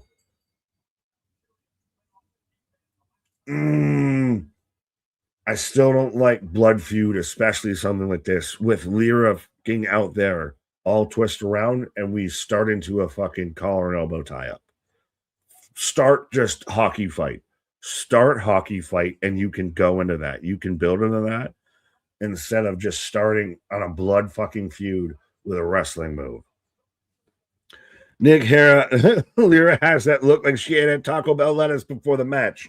Oh, God, we're not going to talk about this. So, listen, America has already become idiocracy a little bit, and it's becoming more and more that by the day of the entire world's on fire. We didn't start the fire. Starting to question more, or are we, Yeah, no. That's why I don't eat a Taco Bell. Nick, most hockey fights start with a collar and elbow tie-up. But they grab for 2 seconds and then start throwing hands. They don't sit there and do the fucking test of strength, shove back and forth bullshit. If we're going to go that way. Mega, yes, should be all the... Yum-yums, yum-yums, yum-yums, yum-yums. All the way, just all the double between... Hey, so the blood's still... Is someone bleeding fresh, or is there just still blood from Fallon on the outside mat? Oh.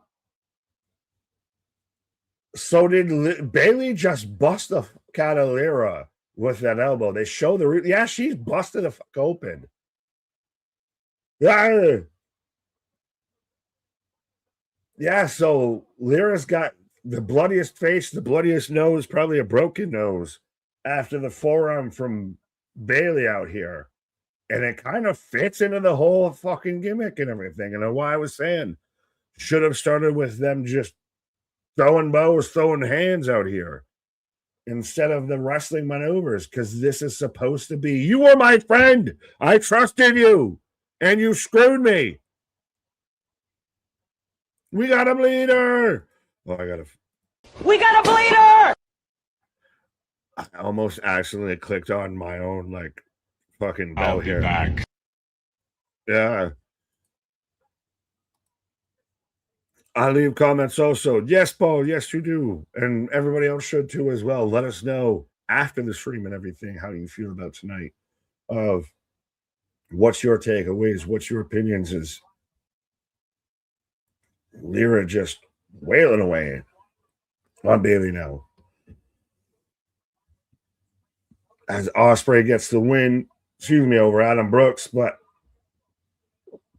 they keep replaying this elbow so I feel like that very much wasn't intended, because the ref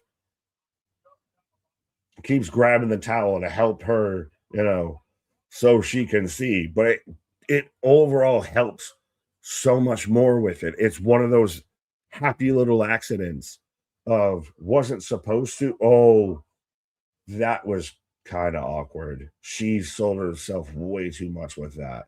Bayley shot her off in the ropes, and Lyra, you could see her fucking like high jump over the goddamn ropes to jump on the outside.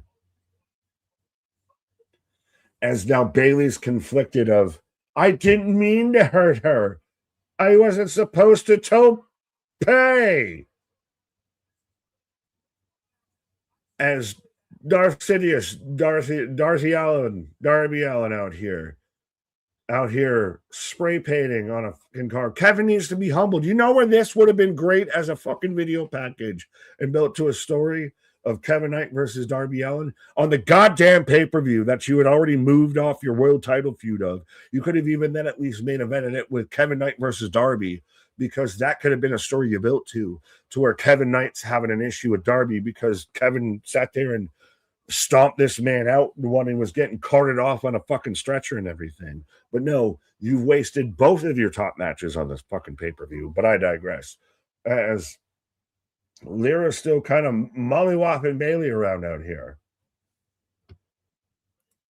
There's so much blood at center. Moxley is smiling. Yeah, he's smiling from the other side out there. But yeah, surprising, we've already had Fallon busted open. We've already had Lyra busted open, and you can tell they were shoot the hard way. Pause. But that those weren't intended to be blood spots. That they weren't supposed to gig. You've already got goddamn DiVincenzo, the referee, out here with the fucking towel every 2 minutes. She's gushing. Pause. Yeah. Athena. Yeah, how you doing? I got Ava Everett looking like the extra in Sex in the City taking on Athena, which they're never going to respect Athena. Can we just kind of admit this with AEW? Tell me when I'm wrong. Tell me where they're going to do it. Athena's always going to be second fiddle. She's the Jaylen Brown to Monet's fucking Boston Celtics situation out there. The fucking Tatum. Yeah. Athena should be so much more, but never will in this platform, and I don't like it. But Boston Crab! Boston Crab! What? Boston Crab! Oh, no, she kicked out. Boots to the faces. But how do you feel about bloody elbows to faces? Yeah, fucking heavy shot. I love that they kept doing the replay again. I mean, I'm not supposed to punch her in the nose, but she caught an elbow and she's bleeding, and I'm good with it. Right. Bailey for the win. Time for Bird Lady's flu shot. Jokes, Ronan. We're catching up, folks. Keep it coming. I will. Victor, it's too late. They've already sent it. Seen it. I don't even know. But as I was saying before you popped up, Athena's just, to me, always going to be second fiddle at best in AEW. Yeah, I don't know what it's going to take. I don't get it. I mean, at what point do you pass that belt on to someone else in Ring of Honor and use Athena accordingly? Like, it's a really weird situation. And again, it is a case of, if we bring Athena up, people are going to want her to win more than they want Mercedes. So we got to keep her down so Mercedes doesn't have her ego bruised. Two count. So much that you have a talent on the roster that you're just refusing to capitalize on. Right. Give Danhausen Dom title. It's coming. I don't know if he's going to win it, but he's definitely going to chase him for it. But so even with Lyra, with her coming out in a whole pomp and circumstance, I almost feel like that she's going to do away with that. Like, she's had this whole look throughout her life. Mom, I don't even want to fucking be here. Mm-hmm. Yeah, maybe a darker, a little slower theme, and, you know, a little, maybe more of a lightning and thunder vibe to it. She doesn't come out with the call outfit and everything. Right. Well, she shouldn't, for sure. But again, a decent match. Both ladies going back and forth as we get the nice suplex. Oh, Yamla end up in AEW? Maybe one day. I could see her kind of going the route. Like this comment here, Moxley and Ospreay have called out the Bucks. Nick, this shit is a disaster. Scrambled of eggs is what we shall call this. But did you notice the Bucks wearing like the New Day shirts? Like, it was Bucks shirts, but they were very like New Day-esque on And Wednesday. I'm fine with it, as we've got the Brawling Birds coming out right now, Yay. which, hey, been a minute since we've seen y'all. It is just... They're going to win. AEW at this point feels much more like One Who Flew Over the Cuckoo's Nest. It's just a mess. Than anything. And it's not the talent's fault. And anyone out there that says AEW's got an amazing roster, you're right. But two things can be true at the same time. The roster is great. It's got lots of talent on it. The booking, the management, the production is letting them down. It's disappointing. None of this adds up. None of this is built properly. None of it is dialed in. There is no structure. There's no confidence in the booking. As Lyra looks like possessed. Whoa. Where was it? Tay sign on here. I got it. Lyra resembles Helen Bonham Carter and Sweeney Todd. Yes, I like it. If they changed Lyra's music to stop fan participation, yes, because it was resounding fan participation before. They can't woo along with her music now. Right. No, they just boo. That's what they were doing along. Oh, wow. Bulldog choke. And with the blood getting spurting out of the nose and everything. Is she going to do it? Auntie Pam. She might have caught to the She's foaming at the mouth. She's foaming at the mouth. No, she spit out the gum. She was chewing gum the whole match. It's over. Lyra chokes out. John Moxley, eat your heart out. Right there when she was wrenching on that with the blood and everything. Smeagol is free. Yeah. Right. She's doing that shit. Master has given Dobby a suck. Dobby is a free right. That's good shit, though. Lyra chokes out Pam. Wait for the Pam is all elite post now. Oh, I'm waiting for it. We already had it teased. Remember when Monet was saying that there was going to be a fucking thing? Mm-hmm. Oh, as Lyra just boots her out. Just look. This is a whole new Lyra, and this is a much more compelling Lyra. Let's go. Yeah, they got you to cheer for the Bulldog choke, and it wasn't John Moxley. Right. She wrenched it. Their tag roster is huge for the women. They just won't cook it. I can admit that. Oh, for AW, because we got the Birds versus Jobs. Now the Birds are going to win at All In. I'm assuming. I don't even know what to assume anymore at this point, because Christ Almighty, we even had Fatal Influence win tonight. Yeah, well, you get she's choking Pam again. Well. But that she looks 100% like you're waiting for like the chubby officer to like run in with this can of mace to just spray her. Right? What? And she's bleeding and fucking crazy eyed. Dude, it said just right there, like she like flips the stairs. Lady B called it Lyra interrupted. Yes. Oh, who said that? Lady B.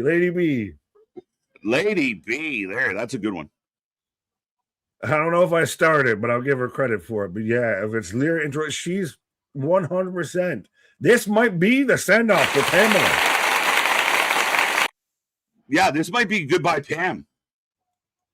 Oh. Like, honor the decimated. And just sitting on her face. Pause. Stop it on her face. Listen to the crowd right now. I love it when the crowd's like this. Like the crowd, this is exactly how this crowd is supposed to sell. Look at her. What? What are you doing? What are you mad at me for? Do you not see my face? Do you not see my face? Let's go. She looks rough. The bloody nose, it won't stop bleeding. She got popped. But it's kind of the best shit we've seen from her. By far, this is the best shit we've seen from her. And again, we talked before, like I defended her in the past because she can go. She can wrestle. She's strong. She's athletic. But, people were saying that personality, that her babyface persona wasn't quite doing it. And this works. Now do you believe in Bird Lady? I'm getting behind it. I said before she just felt too caca. She felt a little too like polished, can be beat, what have yous. But now that they've stripped that all away, and I've never seen her. I can't even find any independent footage or anything of her kind of doing this as a gimmick. So I like it because it feels like she's completely tapped into something. Yeah. And it feels genuine of like that whole little promo right before the match. Yeah. We were both sitting here of like, this is fucking good. It's good shit. I believe her. I really do. Like, even as it's unbelievable. That's the biggest statement. Yeah. That's a one word, but indictment or endorsement right there. Endorsement, yeah. It is saying that she's believable. Yeah, believable for sure. And I think like even the little things, like she didn't just finish the match and leave. You know, she laid the beating on her and then like was in character the whole way back to the curtain where, you know, she's tweaking and twitching and, you know, why are you mad at me? Like, why me? Like, it was so good. Kudos. I like that shit. That's good shit. Right? Well, I might have to do that, or before I start tweaking and twitching and everything like that, I'm going to head back through the curtain here for a minute. Let's go. As we are getting a video package, right now it's on Punk, the best in the world. I'm sold on New Lira. I like it. It's working. Big Cat, Carl Anthony Towns. Let's go. Let's go. Fun surprise tonight. This is good shit, pal. This match and feud has overshot its coverage for sure. The question becomes, did they just put it to bed? Now, does Lira move on to go after someone like an EO, someone a little more baby? Well, not that Bailey wasn't babyface, but another babyface on the rankings. Does she go that route with it now? And is Bailey, when do we see Bailey again? Do we see Bailey again? What do you think? Because that, to me, was done very well. And Lira, like this, could go after any of your favorite wrestlers.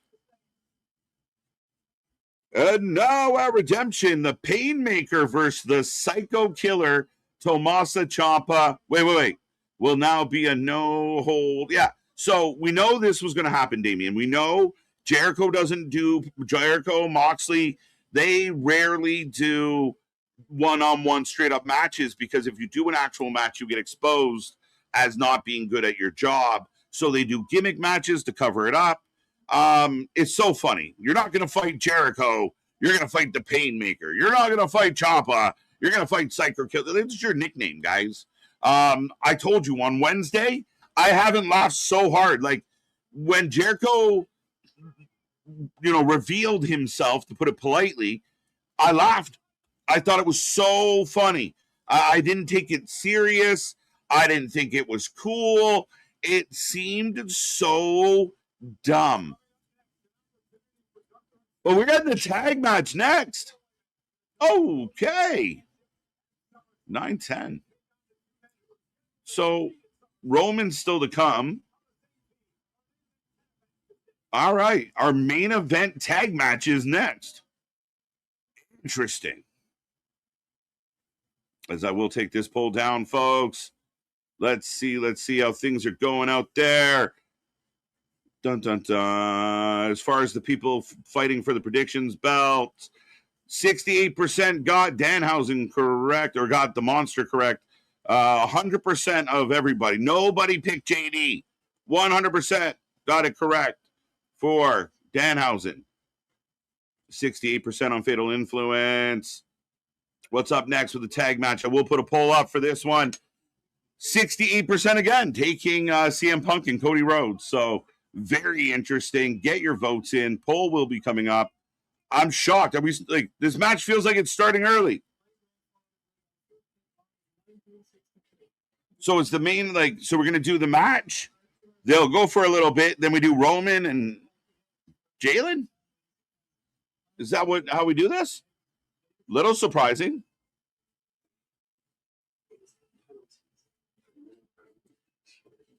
Bum, bum, bum. All right, folks, get your votes in. Up next, the tag match. The winner, if Cody and Punk win, it remains a one-on-one match at SummerSlam. If Gunther and Sammy can get the dub, it will be a fatal 4-way. And I figure I'm not going to put nobody in this poll because I think there has to be a winner to get some kind of clarity. So we're going to leave nobody out. Get your votes in. Who you taking as we are getting set. I'm really surprised. I did not expect it this early in the evening. AEW Women's Division is ass compared to WWE, even with the booking. WWE has like 10 to 15 women that can run the division. AEW has like 4. WWE has a stronger women's division. When you talk about, like, you figure like Blake Monroe was number 1, number 2 in AEW, and she had to start and scratch and claw to get where she is, come out of NXT, get into SmackDown. She's building. She's going to be good. I think she's got a bright future, but look how far she came. Jade, they signed Jade. Jade ran that place, and Jade took months to even get her ready for TV. Yeah, I think there's some good talent there. I love Thekla. She got our award for female of the first half of 2026. Well deserved. They won a big match. I believe it was the trios belts last night in New Japan. Sky Blue's got talent. Anna Jay's got talent. Willow's great. Willow should be a marketing monster. Like, she should be selling merch left, right, and center. There is talent. Thunder Rosa can go. But they're not structured enough. And when you don't have, like, a structure to any of these divisions, I've said it a million times. When everyone is gray, you get mush. You get just porridge. It's just not strong booking. You need some definitive lines. You need some definitive, hierarchy to your rankings. You got to have levels to this shit. If everyone's on the same plane, then nobody's special. And that becomes the dilemma with the women's division is the only people that feel special are the women with the titles that kind of get focused on. Having one women's match on average every week between 9 and 9:30, it's not good enough. If you're going to put them in a main event spot, start them in time. The fact that you didn't even start the match till 10:02, that's insane. So it looks like on paper you can tell the fans out there, look, we gave the women a main event on Dynamite. We love women's wrestling. Yeah, but there's an asterisk. There's a but look what you did. So, I mean, again, there's talent there.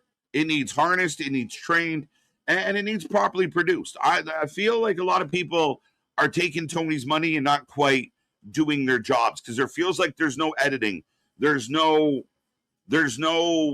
quality control. There's no consistency checks.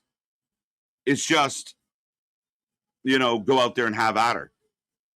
So we'll see. But there's not a lack of talent. Bang, bang, let's go. Happy to see them back. They should be running the show. If you give the Bang Bang Gang all the airtime that you give the Death Riders, more people would tune in to watch. As right now, we're going through some boxers from Zuffa. Big Effie. Hot girls eat Arby's. All right, so we got the Arby's seat upgrade. The man standing next to his girl as they go, who's got the meats? Oops. She looks like Death Rider's logo. Okay. Tag match going to go 45 minutes. Hashtag Angry Birds. They're winning. Like, I just assume the British female tag challengers are going to win in London, right? That's how this goes nowadays, right? 45 minutes is a big ask. As we got Punk and Cody in the back with Kathy. Lyra has improved as a wrestler in leaps and bounds. Wow, Michael. Again, I think, in NXT, especially early, we kept kind of like writing her off, and then she won the tournament. She kept winning. She won a belt. Like, every time we thought Lyra wasn't quite going to do it, she kept doing it, and her matches were good. I liked what she did with Becky. I liked what she's done with Bayley. When you put Lyra in the ring, you get a pretty good match. When you give her a microphone, it was a little, not quite hitting it, right? Like, very green, very, felt the nerves, the youthfulness of her. But this vibe, this energy, it seems to allow her. And sometimes when you can kind of dip into, something else and it's not you kind of take that anxiety away. So she's killing it. I'm really impressed tonight. As here comes Cody Rhodes. Get your votes in. Bayley left the vortex. I'm very curious. I know a lot of people are going to start reporting Pam is done. Bayley's moving on. Remember, double check your sources in the wrestling world, folks. I believe in Lyra. I like it, Joe. So Bayley's supposed to go to AEW with Monet, but doesn't Monet want all the attention, hence Athena? AEW will treat Bayley just like Athena. I think, A, Bayley will get big money from Tony. B, I think Bayley might actually help temper Monet a little bit because they're best friends. So if you're worried about Monet's ego, her playing, pitch and catch with the title with Bayley, she'll be okay with that, right? Because it's kind of within her grasp, and she gets that. And I think that's how she'll look at it, opposed to, and I also think she'll see the opportunity of like, we can do some shit. If it's Athena, if it's, whoever, Harley Cameron, and go through the roster. Stat, I think Mercedes wants to always kind of feel above that. Bayley and her are tight. They can make that work, I think. I could be wrong. But I can't imagine if Tony said, hey, Monet, we're going to throw some money at Pam to come over. I couldn't imagine she'd say no. Lyra has found it. She was always lacking something in it. Yeah, I'm with you, buddy. 100%. We get the Cody Pyro. He's in the ring. He's fired up. How you feeling on a Saturday, Big Nick? I guess I'm fired up. But yeah, Lyra has found that it kind of factor, that's something that makes her actually kind of connect. And I heard you for the last minute talking about Auntie Pam if she showed up in AEW. They just would run back when they were both champs and they were tag champs and everything. They would run roughshod over the entire division. They would be the Lady NWO. Yeah, and Tony loves running storylines that were built in other companies. Like, he'd rather the other companies do the storytelling, and then he'll just sign them and have them in a match. So, yeah, you remember them from there, right? Yeah, right? They did stuff cool, like, back in the day. So, yeah, I mean, I think it's too tempting. I think Pam would offer a lot. Now, if Tony brings Bayley in and they underutilize her, it will be glaring. It's like the New Day and like everyone's how many WWE wrestlers does AEW sickos want? Is there a limit? Get to the line? Are we at the brim? At TNA, we saw it on Dark Side of the Ring, to where even people that worked for the company brought up the fact that it became too many ex-WWE.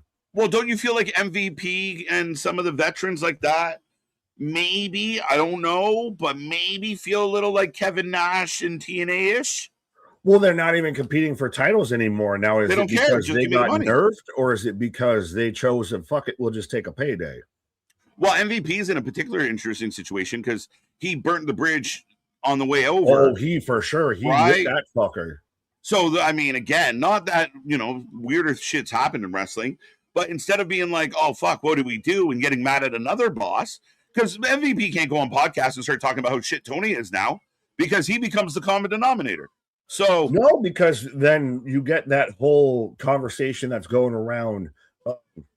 You are either pro AEW all the way, or you're able to actually criticize it now. Like, I've sat there and had people had day-long conversations with people about the goddamn Brian Alvarez, pointing out how, hey, Wednesday wasn't great. And the fact that a lot of the diehard, try-hard AEW sicko fans out there ride or die and act like everything's amazing all the time, and how dare you ever say that anything isn't.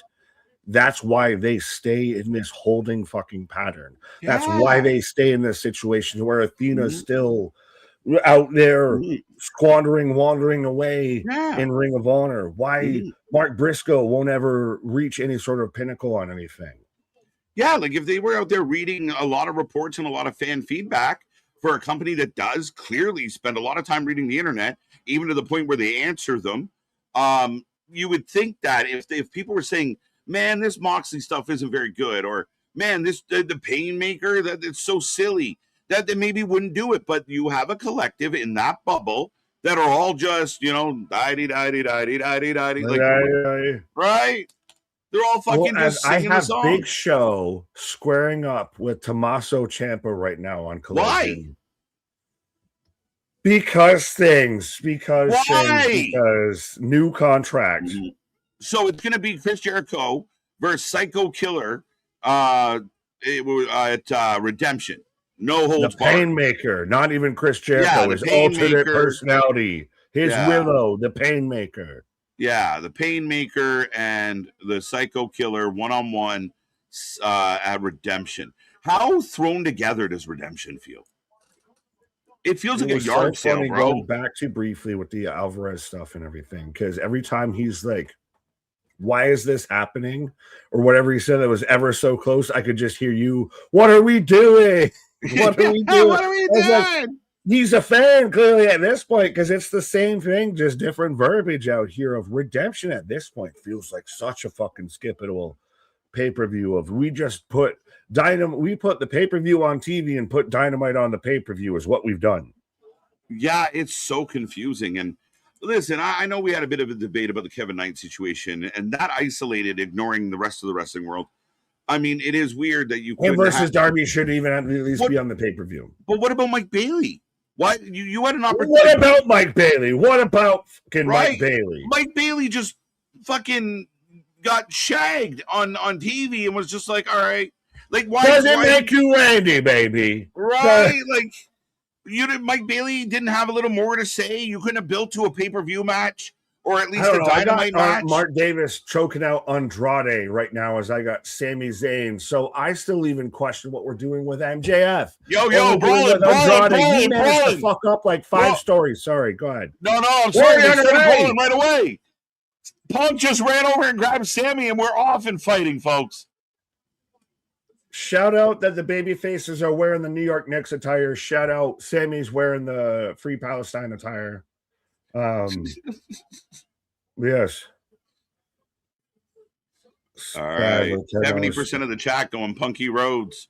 Punky Roads. Oh, Punky Road, take me home to the place I belong.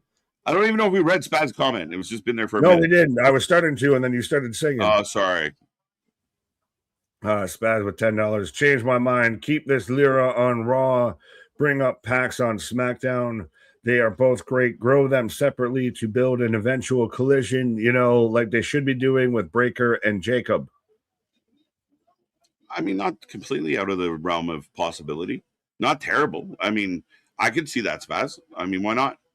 I mean, Tatum's done the whole dejected, I was playing with my dollhouse kind of, girl interrupted gimmick before. So it could work either way. Right. Is Bailey leaving WWE? That's the question I put out to the chat while you were on your pause, Nick, of is this it? Like, are we close to the end of Bailey's run? She very much at least seems like she's been written off. Whether she's leaving or not, the ending of that and taking her out on the steps and everything feel like she's been written off for at least some time. Whether that's 2 weeks, whether that's 2 months, we'll see. But it feels like she's been written off. Does she pop up and try and get revenge and build to like Lyra, Bailey, Steel Cage, SummerSlam maybe? Is there something there where you can build to kind of like Bailey is famous for pushing, Royal Rumble cage matches. She always wanted the women to have some of those matches. So I could see Lyra Bailey cage match, SummerSlam. Yeah, but I mean, she kind of won it clean. It's not like she kicked the shit out of her. Like she won it clean and then just kicked her ass afterwards. Right. Not gonna lie. Like now, Bailey's on the back foot of why should Lyra want to have this match? I already beat you. I put you and beat you clean. I choked you out. I passed you out. Mm-hmm. as right now, Sammy and Punk are just having at it. I've loved the interaction between all four of the guys. Really have done a good job, but like the laying in heavy, throwing punches that look fucking on point. Like even now, like Sammy's swinging at him. Well, and there are people like we've already talked about of how this started at like what 9-10 is when they were starting to tease it and do intros and everything like that. So they're going to give this some time, and which is what you should. It's the main event, and it's for people that almost might be your main event on a night for SummerSlam in a match competing for that right. So you should give them some time. It shouldn't be 15 minutes and get out of here. Well, and Roman was advertised. So after this match, are we getting a little? Shit. Are we getting a little? Like, and you're right though. They're still going to get a lot of time. Like this could go another 10, 15 minutes and be fine. And then you end the show with 10 minutes of Roman. I hadn't even thought about that. Honestly, respect to Roman and to Brunson of we got Cat. We're good. We got the one Nick's influence out there. Tags. Here comes Cody and Gunther. Not going to lie. They give DX vibes, not necessarily a bad thing. Bang Bang Gang gives a little bit of DX vibes. Yeah, they're having a good time, right? Oh, 100%. Well, if we're going that way, we've even talked about the Vanity Project feels like baby DX out there. No, the Bang Bang Gang should be so much more. And it's been the best thing, honestly, for Ace Austin. Ace Austin, we thought was going to be lost to mediocrity and has at least found a life road. Thank God they put him back with the crew, right? Like, there's history there for the fans that didn't know. Like, Ace Austin and ABC had history with the being a part of the Bullet Club, and so to pull him in saves him because he's good. He can go. Like he's great, but he's on a life raft. He's on a life preserver out there. Right. Give me Ace Austin versus Pac. Oh, we could even get to the whole why are the Death Riders challenging King Cope and Christian. Dude, they beat up the shit half of the Death Riders. Now they got to fight the better half of the Death Riders. And I believe Moxley. Isn't the fashion supposed to be a babyface? I'm so confused about all of that part. Right? None of it makes sense. Moxley's somehow a babyface, but the rest of his group is heel. It's so stupid. And like Christian and Cope have issues with the dogs, who have issues with the Bang Bang Gang, but they also had issues with Death Riders, but they were also getting along with the Death Riders. Like, it is, again, for all the fans out there, yes, some of the wrestling's exciting. Some of the moves are cool. The show right now is a mess. It's a fucking pretzel. It is a balloon animal of a show. You actually found different ways that I've never heard to describe that perfectly. Oh, it's all twisted and knots and everything. It's everything. Twisted. The wires are fucking crossed. I don't know whether to cut the red wire and the blue wire because they're all fucking green and gray. Right? Listen, there's good shit here. Going into All In, you had a 3-month window where you could have really built up the hatred between MJF and Ospreay, and it would have been easy. And then you could have created an issue with Moxley and, say, Kenny. I would have lived with Moxley Kenny on the side. Pause. But I mean, this has been a mess.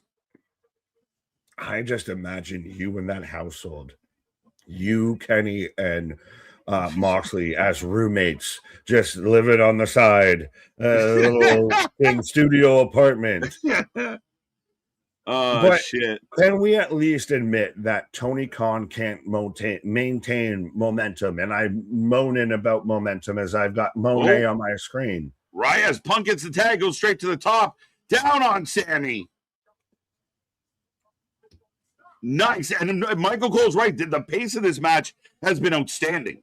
Punk's in good shape. For everybody that sits there and says, oh, there's no good wrestling in WWE. This is good. Just telling me you just watch clips.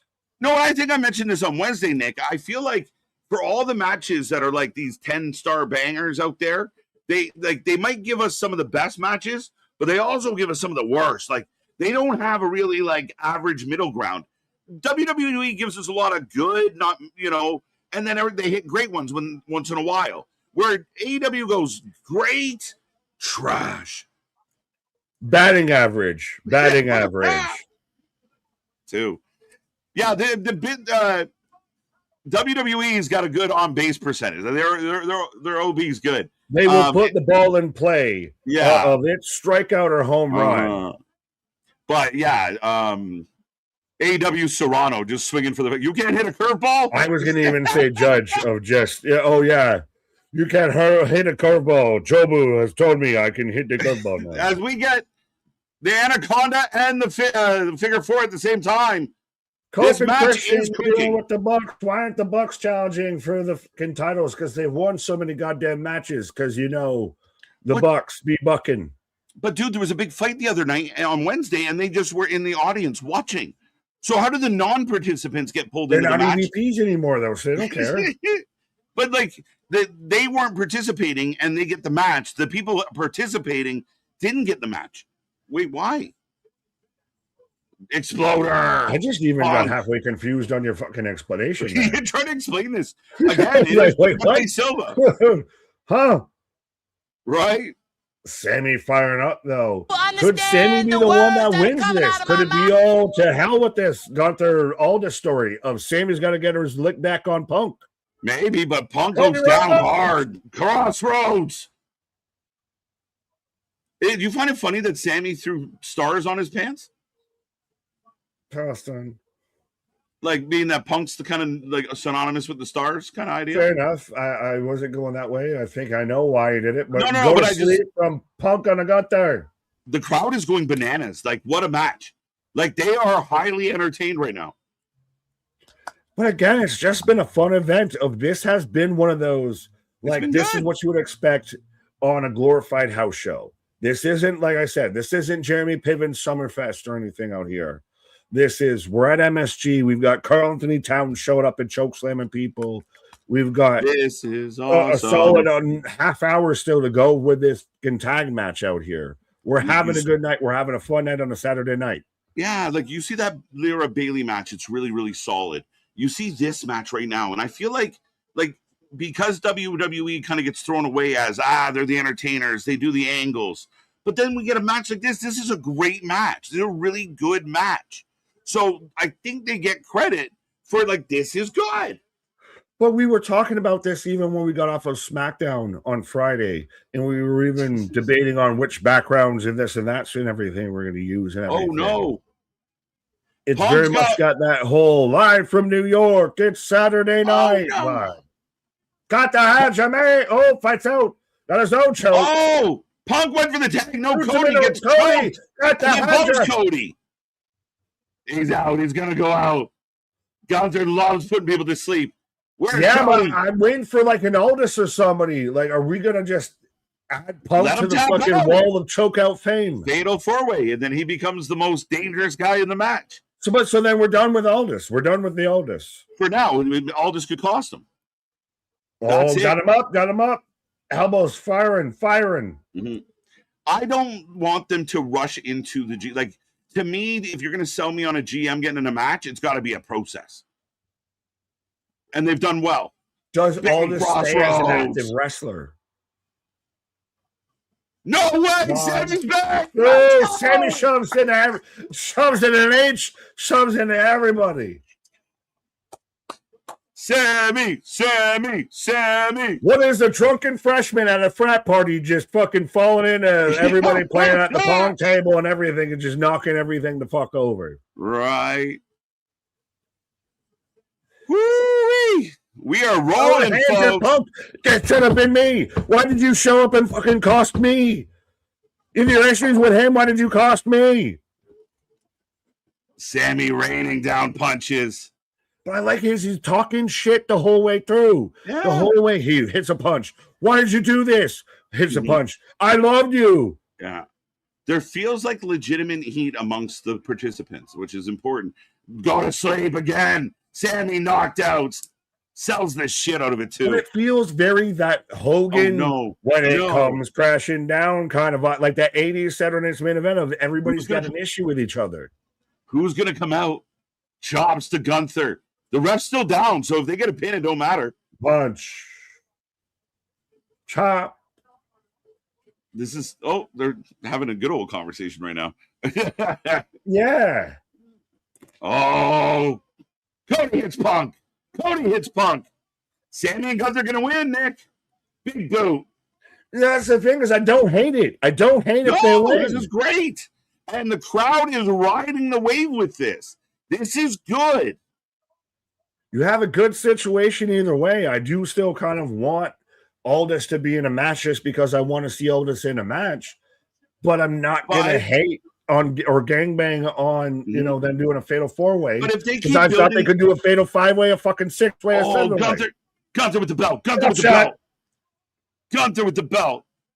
Yeah, but if they sell the tension between Gunther and then maybe Aldis cost Gunther time, maybe Aldis cost him here. Gunther Aldis at Mania? Or Survivor Series. Oh, got him up. Powerbomb. Well, that's far, but Gunther calling for a ref. 1, 2, 3, 4, 5, 6. Oh, what a slide. Oh, Crucifito. Aldis grabs the ref. Aldis grabs the ref. You got there. You. Nick Aldis gets in. Yes. Gunther, I love that shot. Gunther's behind Aldis as they're showing him. You. Raheem, yes, you. Punk grabs Cody. He's going to drag Cody on Gunther. And it's a Gunther Cody issue. Aldis gets knee choke. Transformation. 1, 2, 3. The fix was in. The fix was in. 1-on-1. Nick Aldis, the X Factor. Nick, that's crazy. What a match. I love it. I think that was so well done. So good. And it's something that honestly, when we watch as much wrestling that we do and everything, of appreciating little shit on like camera angles and everything and how they shoot shit. Yeah. Like seeing how Aldis sits there and pops up and, costs Gunther and you can see Gunther behind him. You, you of all people, you screwed me. Right? I don't think so. Yeah, Tony. Fucking fix your production. And like you said, you just saw him come up out of the apron. And we were just talking about him. What could happen? Do they wait till SummerSlam? Does he let this happen? And poof, there he is. And again, I mean, a nice pop. This is awesome chants from the fans. A hell of a match. A hell of a match. Yeah, it looks like we're going to get that match. And trust me, we don't work on the production. We're not Tony out here with the headset and everything. They just happen to, do as we say a little bit of there. It was so well done. And especially because he's still on kind of that leave of he shows up out of nowhere. And now it's going to get interesting. Who makes it official that Aldis is going to wrestle Gunther? Is it Pierce? Yeah. Does Hunter get involved? Is Aldis going to be a regular full-time wrestler again? Or is it, hey, you got him for 15 minutes and then you go back to what you're doing? Well, that maybe becomes the point of this. Are these two going to fight? I know they bumped into each other a couple times, right? Oh, but they're happy. They're hugging. They seem okay. This is heel Cody. Heel Cody. Heel Cody. Come on. I'm a Beavis and Butthead right now. I'm still waiting for it. He hit him with the strap, bro. He hits him in the face. I wonder if that was even actually intentional. That might have been some cute little unintentional shit. You pompous ass. Look, Cody's holding his face. Wait a minute. Is he going to sit there and pipe up and say, what the fuck was that all about? Yeah, you poked me in the eye, you shit. Right? Because you're doing. But as they're showing Fanatics Fest and everything, and I do think that this is a cool thing that, they do a Fanatics Fest. It's not even just a WWE thing, but it does help. Hey, Knicks win the championship. We're going to have Fanatics Fest in NYC, and we're also going to have Saturday Night's Main Event, all within kind of the same weekend of each other. Yeah, and it's been a success. Like, it feels good. It feels big. The place is packed. Fan Fest has been nothing but cool. So I wonder, like, how the people feel about it. Right. Well, and it looks, for as much as they want to sit there, as we've still got the fan house, and it's the Knicks blimp, the fan house and blimp and everything. The Dan house. Go But ahead. do you see folks? And Nick, I know we're talking about taking a quick step, but for all the people out there saying that wrestling's is dying, da da da da da da da, a night like tonight is fun. A packed building, the crowd's into shit. We're here rambling and having a good time. I mean, it's not all doom and gloom, folks. And that was a really well done match. Yeah, it's okay for shit to just be goddamn fun. Hey, guess what? I watch wrestling so I can be entertained, so I can sit there and turn my fucking, my brain off from everything else going Right. on out there. Mm-hmm. I know that we can get into the analytics and Mhm. sit there and debate, and they should have done this and they should have done that and everything. But it's also that's still Mhm. part of what makes it fun of as a Bills fan, you're a Leafs Absolutely. fan of, oh, they should have run this play. Why did Mhm. they run a fucking screen on 3rd and 4 on the Mhm. 40-yard line and everything? But That's at the the fun end of part the of being, day, yeah. it's having goddamn fun watching this. Mhm. There is a collection out there of people that don't get, and I mean, some of them podcast, they truly don't get what game they're playing. They truly don't get that is one of the best aspects of being a sports fan. Like, we don't spend an entire season with our favorite sports teams being like, happy the whole season, especially you and I. We have issues. Oh yeah, well, it's right? even then of you can still be critical of something and not, oh, I hate it. Oh, I want it to fucking end. Like, trust me, like you were even saying, as a Leafs fan or a Bills fan, Right. what have you, there are going to be Even- times where you're yeah. really set. Hello, darkness, my old Right. friend. Even top teams have shit weeks where the fan base is like, oh my God. But in wrestling, we act like we're not supposed to have those moments. You're not supposed to critique. Don't question the general. Right.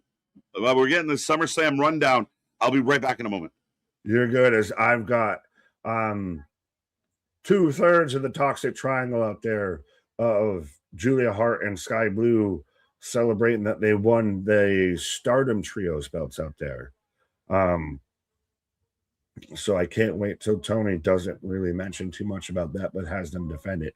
It is interesting that they're doing the Stardom tie-in, but it's also you really need to know your wrestling lore. You need to be a wrestling nerd to fully get why that matters. But I digress.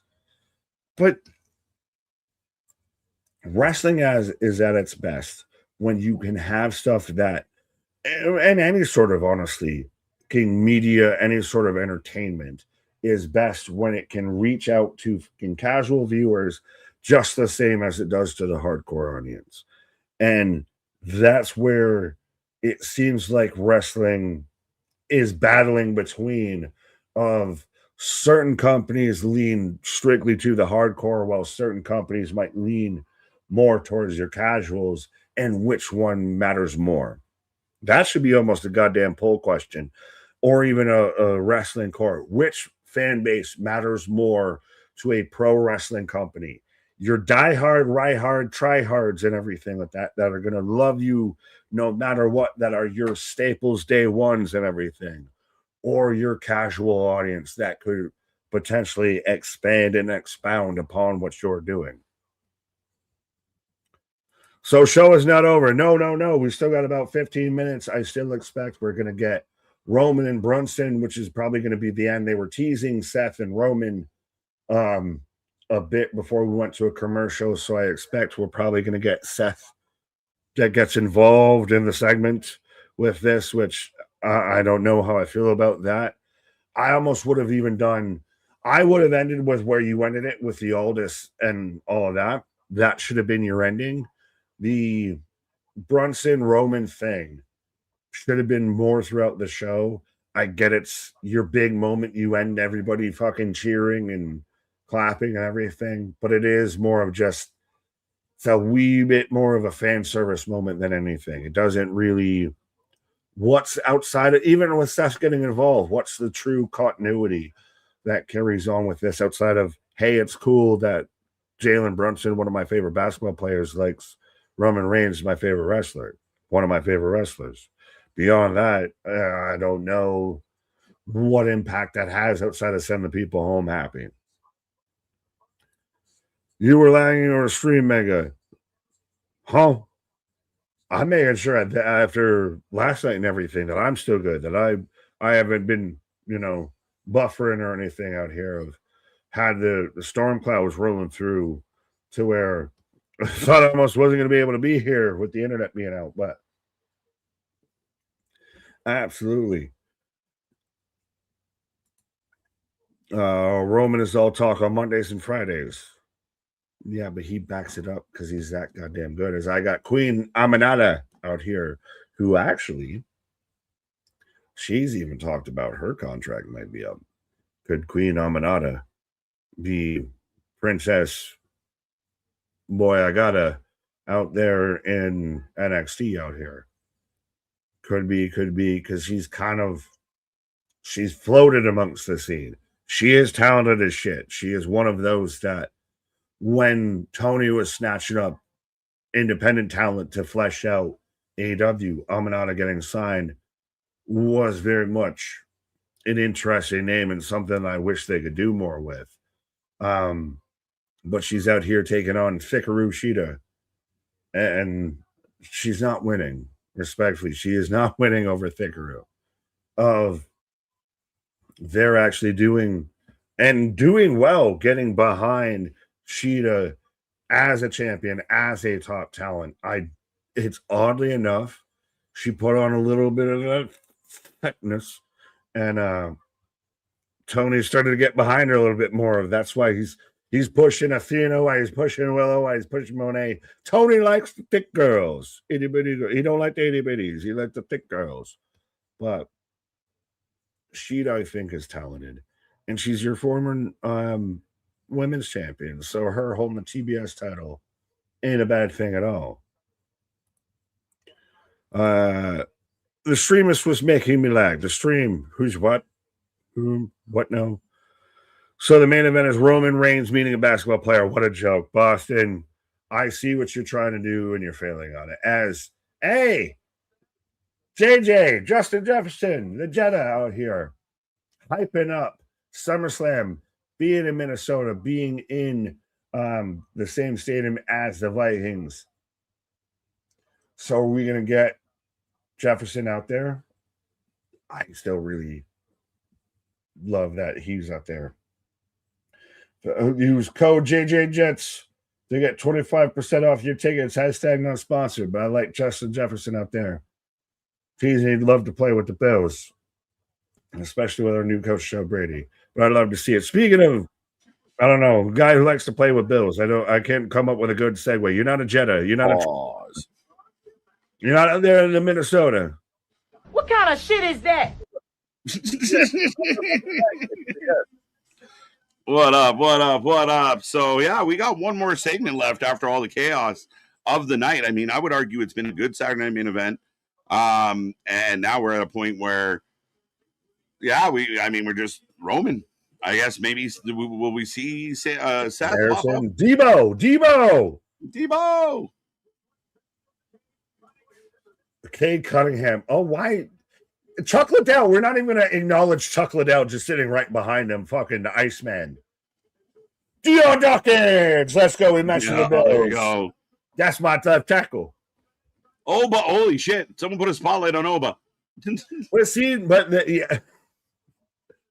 I was going to make a joke, but I won't. But they all are still in. Oba and Trick are in the same seat. There's no actual seat. They're just standing there to get introduced. Yeah. Jokes. Right. Yes, I'm going to try and joke away quickly. Let's go. But we are getting an Eli Manning narrated package, I believe, about the Knicks.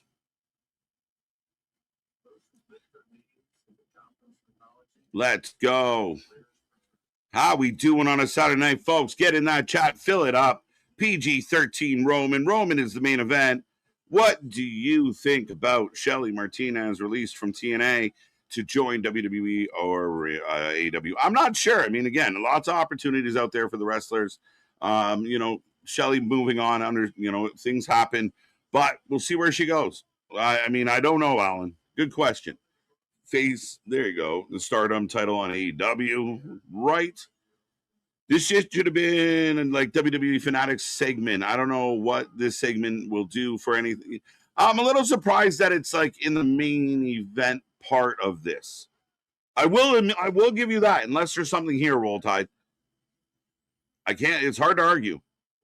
Queen Wyata. Let's go. What happens if slam dunk contest of Roman and Braun? Oh man, Braun breaking rims. Now we're talking all about New York and the Rangers winning and Ali and MSG and the lore and the history and Bruno Sammartino and Hulk Hogan. It's all a package talking about the championship New York Knicks. It's a wrestling show, Bernard, and the tag team we just saw has plenty of star power to be an actual main event show. Okay, there it goes. You're good. I got a co-main event of the UFC. Oh, yeah, I forgot that was happening. Brunson definitely gonna Superman punch. Yeah, I don't know what's going to happen here. A basketball player, the finals MVP, though. Yeah, not just. Now we got the congratulations blimp. And the lights go out. 9:52. Here comes Roman. The ending of the show. This is ridiculous when you have CM Punk, Cody Rhodes. Yeah, I mean, ridiculous is strong.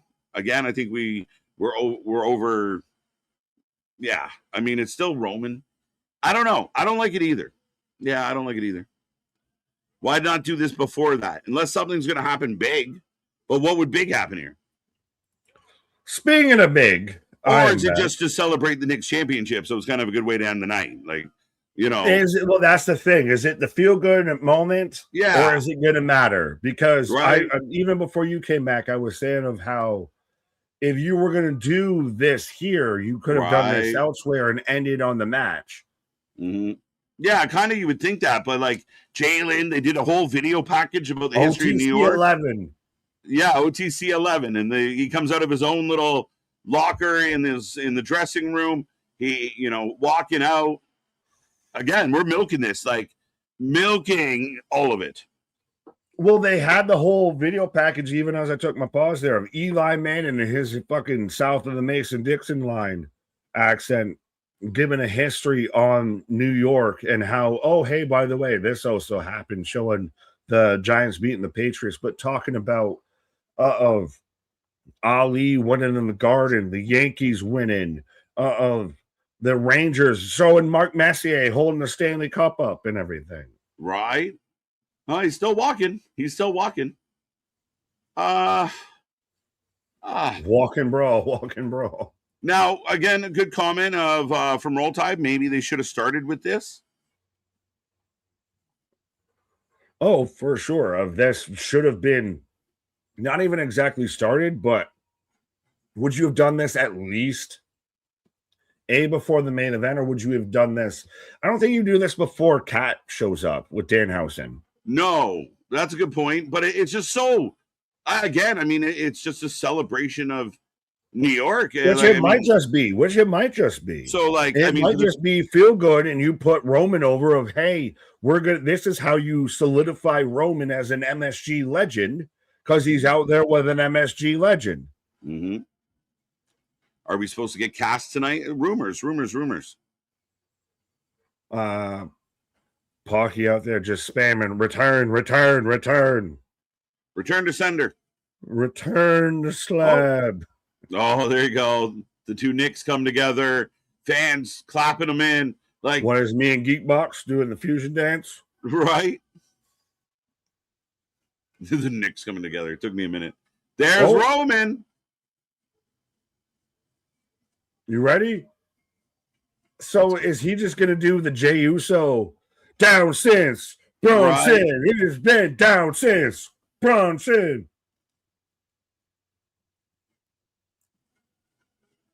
So we went from operatic to operatic. In what sense? Oh, just we went from drawn out intro to drawn out intro. Roman coming out. Yeah. It's been a lot of walking. It's like fucking Lord of the Rings. It's the Lord of the Rings. Even the fucking trees walk in this movie. Yeah. Even the fucking trees walk in this movie. Now with it's that when you get the bonus, the director's cut for Lord of the Rings. Now with more walking. Yeah.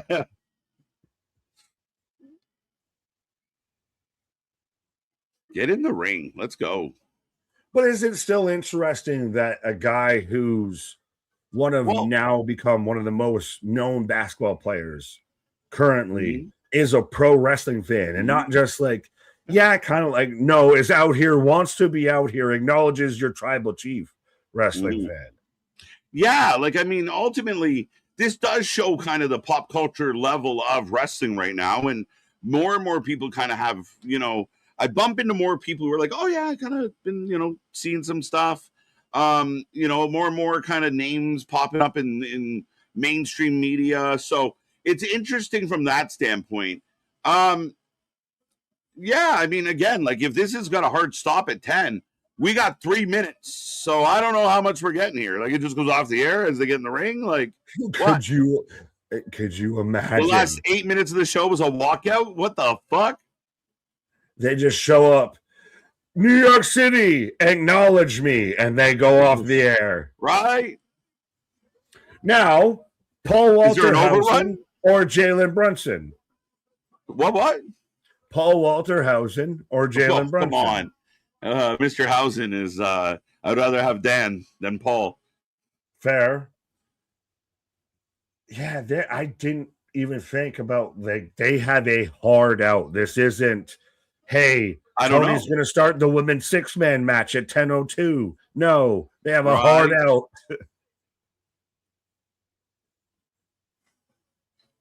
Bitch, get in the ring. You clock is ticking. Pizza dude's got 30 seconds. See, so if you love WWE and you love Roman Reigns, this is great. If you are on the fence or if you're one of the anti-WWE people, you're losing your fucking mind right now. Yeah, but it also only affects you if you know the fact that they have a hard out at 10. Maybe. If you're a DW sicko, hey, well, this might be right before a fucking match starts. They might have an impromptu match right now. Right. Go on for another half hour. This will be interesting. If you know the situation, they've got 30 seconds to fucking wrap this shit up. Mm-hmm. Yeah, Jason, I did see that. I talked about it earlier. The Sisters of Sins pick up the belts in Stardom, so that crossover is still happening. Yeah, but it's still a lot of the crossovers that Tony references. You gotta really know, or they just fly by. 9:59. The ones are up. I think we're just gonna. The ones are up. Acknowledging. Do we just hold our fingers up until they go off? And that's the argument. That's the argument, MDB. Some people out there may shit all over this, but the fan base they're aiming at is eating it up. Did you see Roman? It's going to be an MSG exclusive of Roman and Brunson's promo. Why do they look like a tag team? Run. Right? Why do they look like a tag team, Nair? Good question. I'm waiting for Brunson to hit a Superman punch with a goddamn braced hand. But listen to the crowd. Yeah, so it's 10. So we're now going. It's all up in the air. If it was AEW and they ended the show with MJF meeting Sports Star over a match with implication for their next pay-per-view, power of it, the tune would be mighty different in here. Maybe. I don't even want to actually outright refute you. I don't necessarily love this choice, but listen. I mean, can we just hear Jalen Brunson? What do you say? Jalen Brunson. It's hard to argue, right? But it's hard to hear you over the crowd right now. Yeah. Honestly, and I'm just watching it on a fucking computer monitor. Yeah, and I think that's the ultimate test, Boston. And you're not wrong, because there is a little bit of a heightened focus from me anyway, as far as the critical side of things, because I think it compounds. I think there's by the time I get to the end of that show, yeah, that'd probably bother me. And you're not wrong. I think the only defense I have here is how it's going. It's going super good. And I think when the other company does it, if they do it, maybe it doesn't land like this. Maybe. Well, we're even getting the OTC chance and everything right now. Mm-hmm.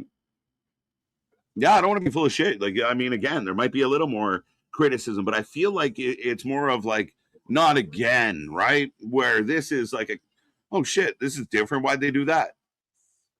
But I'm surprised it didn't open the show. I really am, but we're still rolling. Honestly, that would have been probably the best shout because it would have you would have had enough room between him and the cat thing. Yeah. Because that's more of you got to keep those a little bit apart. This is the home of the WWE.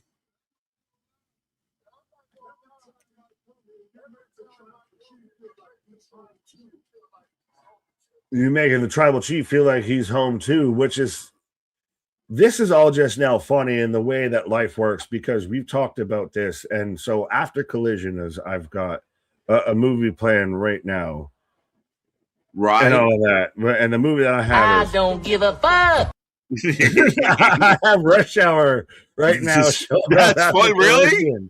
Yeah, I really have Rush Hour now. So I am just I am getting a pig in shit right now. What kind of shit is that? Yes. Do you understand the words that are coming out of my mouth? Do you understand the words that are coming out of my mouth? All right, which one of you hit me? No, you was blind. No, you was blind. What do you mean? Roman's saying this is a team sport, and we got the ultimate team player right here. It's a cigarette. It's a cig of weed. What is vitamins? Facts.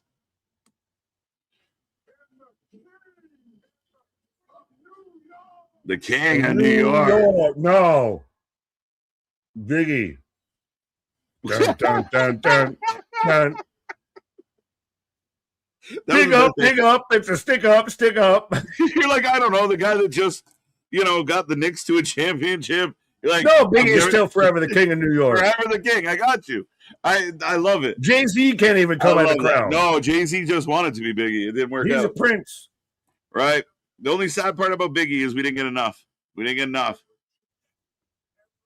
I almost feel like we got, I don't want to say we got enough, but we got the best. Like we got good everything shit. We got was bangers. Like there was no, he was saying bangers after bangers after bangers. There was no off season.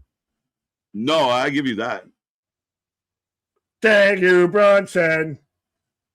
And they're just standing there like 10:04. This is just mogging for fucking 20 minutes in an overrun on the Peacock. Right. Now, I will say this. If something so incredible happens that it had to be the main event spot, then I will understand. But if Seth comes out and it's just some promo, I stand on it. I mean, again, I'm not necessarily disagreeing with you.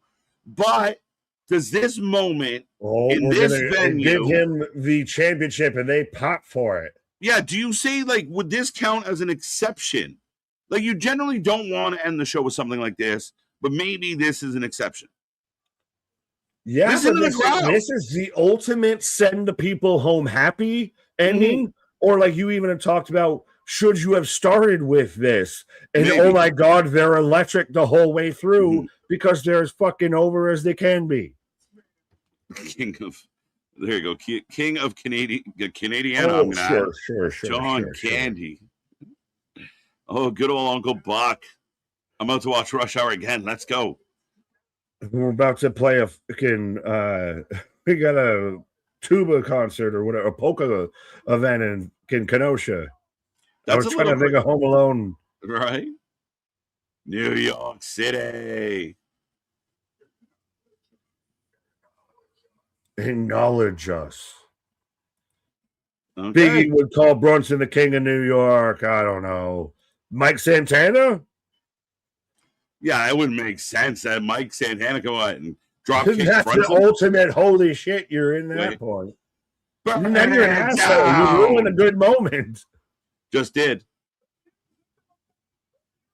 No, Seth did. Well, yeah. No, I said Santana. So Seth's the ultimate asshole right now. Seth's going to get booed to fucking high hell. Yeah, the only thing you could have done with Santana is kind of like have him like introduce him, but Seth seems to be taking a moment. Oh, there he is. There he is. There he is. So yeah. Oh, wait a minute. No. Look. Tyrese Halliburton. It's Halliburton with a set. Calabasas Halliburton. Look behind you. Yo, they're going to go off the air with this shit. At SummerSlam, Jalen Brunson versus Tyrese Halliburton. Where's Seth? Look how tight they are in on. Yeah, Roman just off, by the way. No, he's there. Yeah, I wonder where. They don't show him. You got the tightest shot on Brunson. Seth jumps Roman.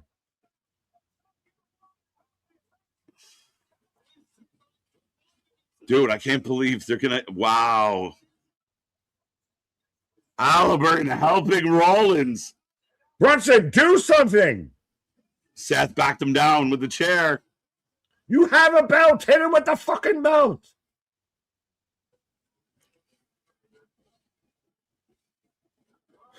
Get NYPD. Brooklyn Nine-Nine. What is happening? This is my world. Yo, that took like a really long time to get here.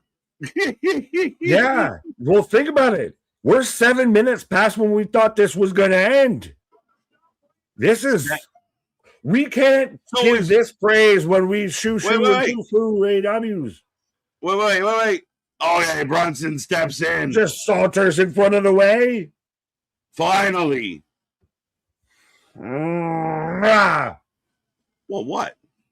Well, no, you won't take down my tribal chief. You're a grown adult. You have a fucking title belt. You're an athlete. Fucking do something. Act like you've been in a fight before, motherfucker. Yeah, I would agree. Maybe he should have reacted. Oh, Roman. Superman punch. Da, da, da, da, da. Tyrese is just standing on the outside, too. These fucking being NBA athletes, they sure aren't athletic. Get involved. Yeah. Where's the Cathausen? He's been the only one that's actually gotten athletic and involved. There you go. Well, they let Roman stand tall. And Dennis Rodman, WCW. Yeah. I'm starting to really feel like this particular administration in the WWE really struggle on how to insert the celebrities. More than anything else, like the insertion of the celebrities has not gone well. Pause. You can't hang on the term the insertion. Right? Like, what are we doing? I mean, tiny baby little Yachty's been fine. Oh, we've got the Larry David.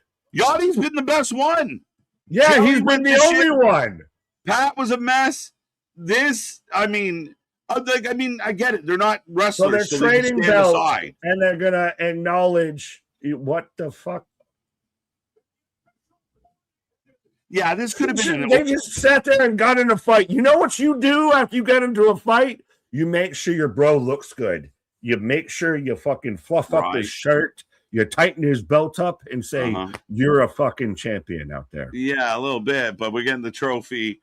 My God. I mean, I really think this was an opening segment. But they wanted this moment here, Nick. Roman Reigns is holding the NBA championship in a WWE ring in the center of MSG. This is why this is going to be a moment that snaps and is walking through the fucking hallway of MSG right now. You can be mad about this main event spot, which maybe it should have opened the show, but this is what they did it for.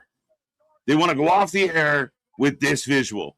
And Seth looked like a putz. Like, in the way they did it, it was, not great. So they did all of this for a framed photo in the hallway of an office corridor in MSG. Yes. $100.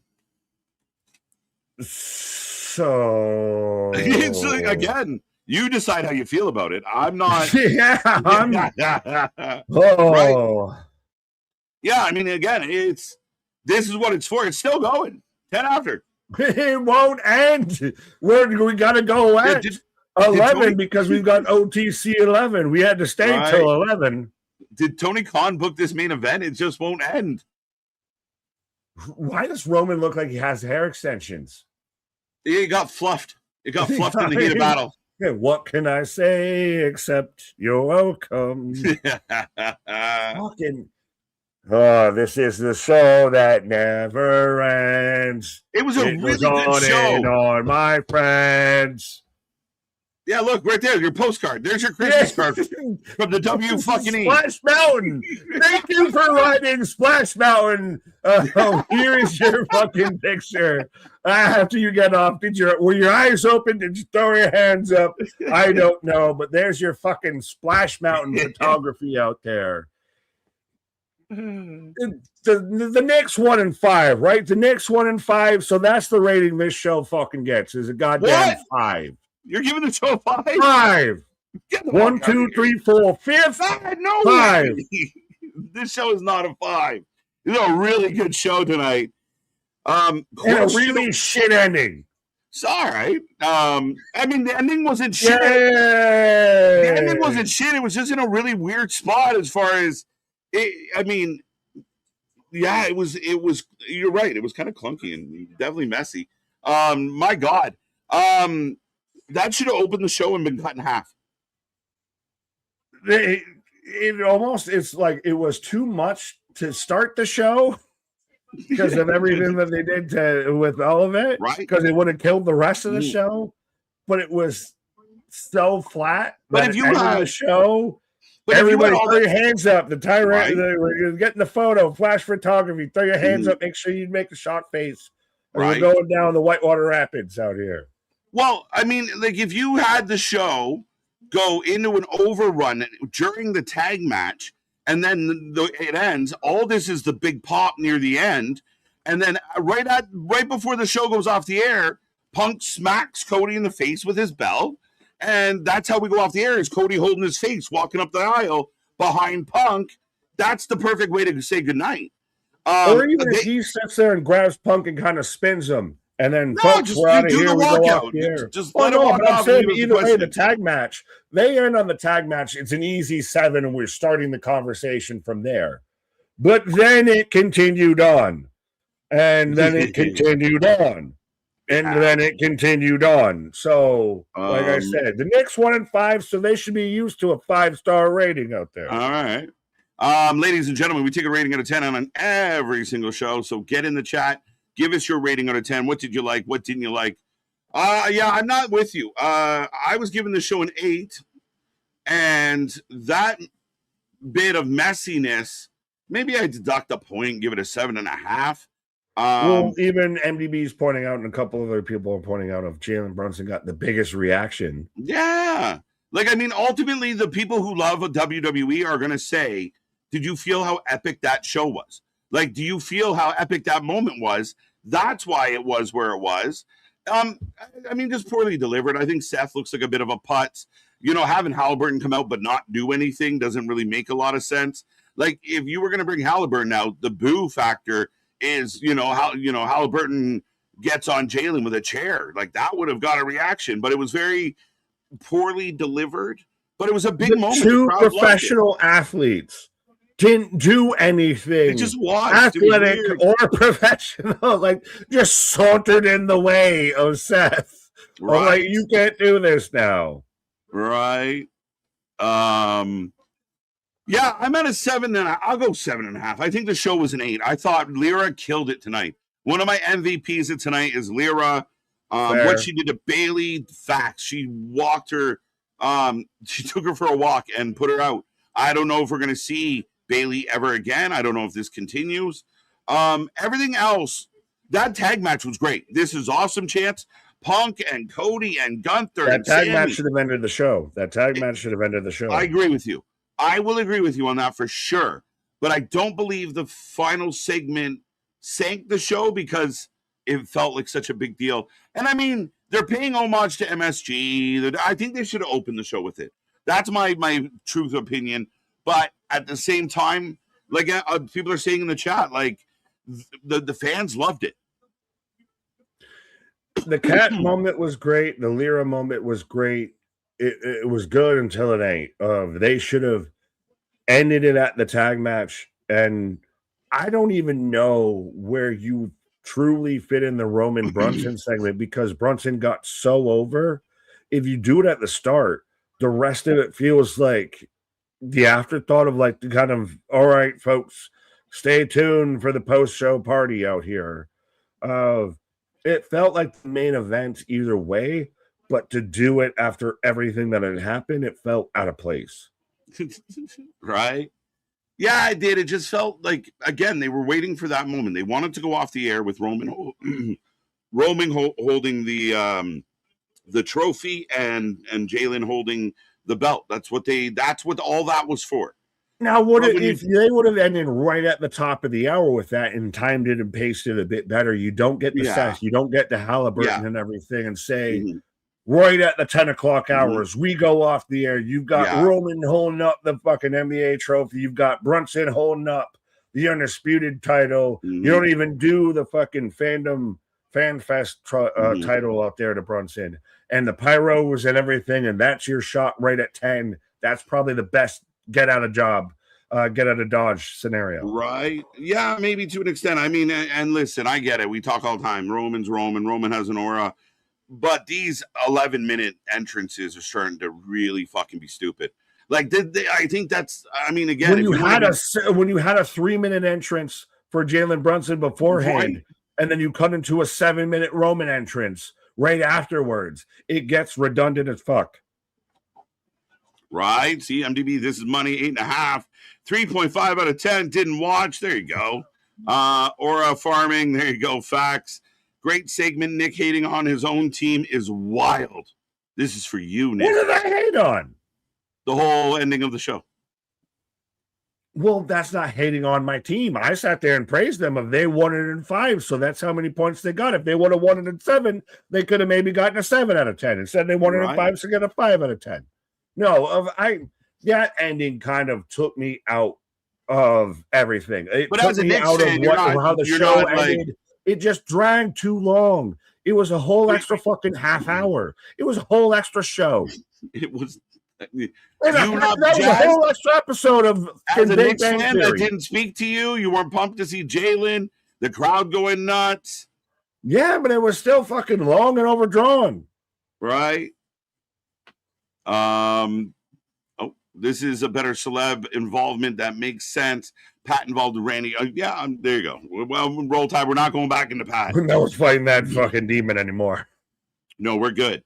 But no, like mentioned though, this tonight they celebrated the greatness of MSG, the greatness of New York.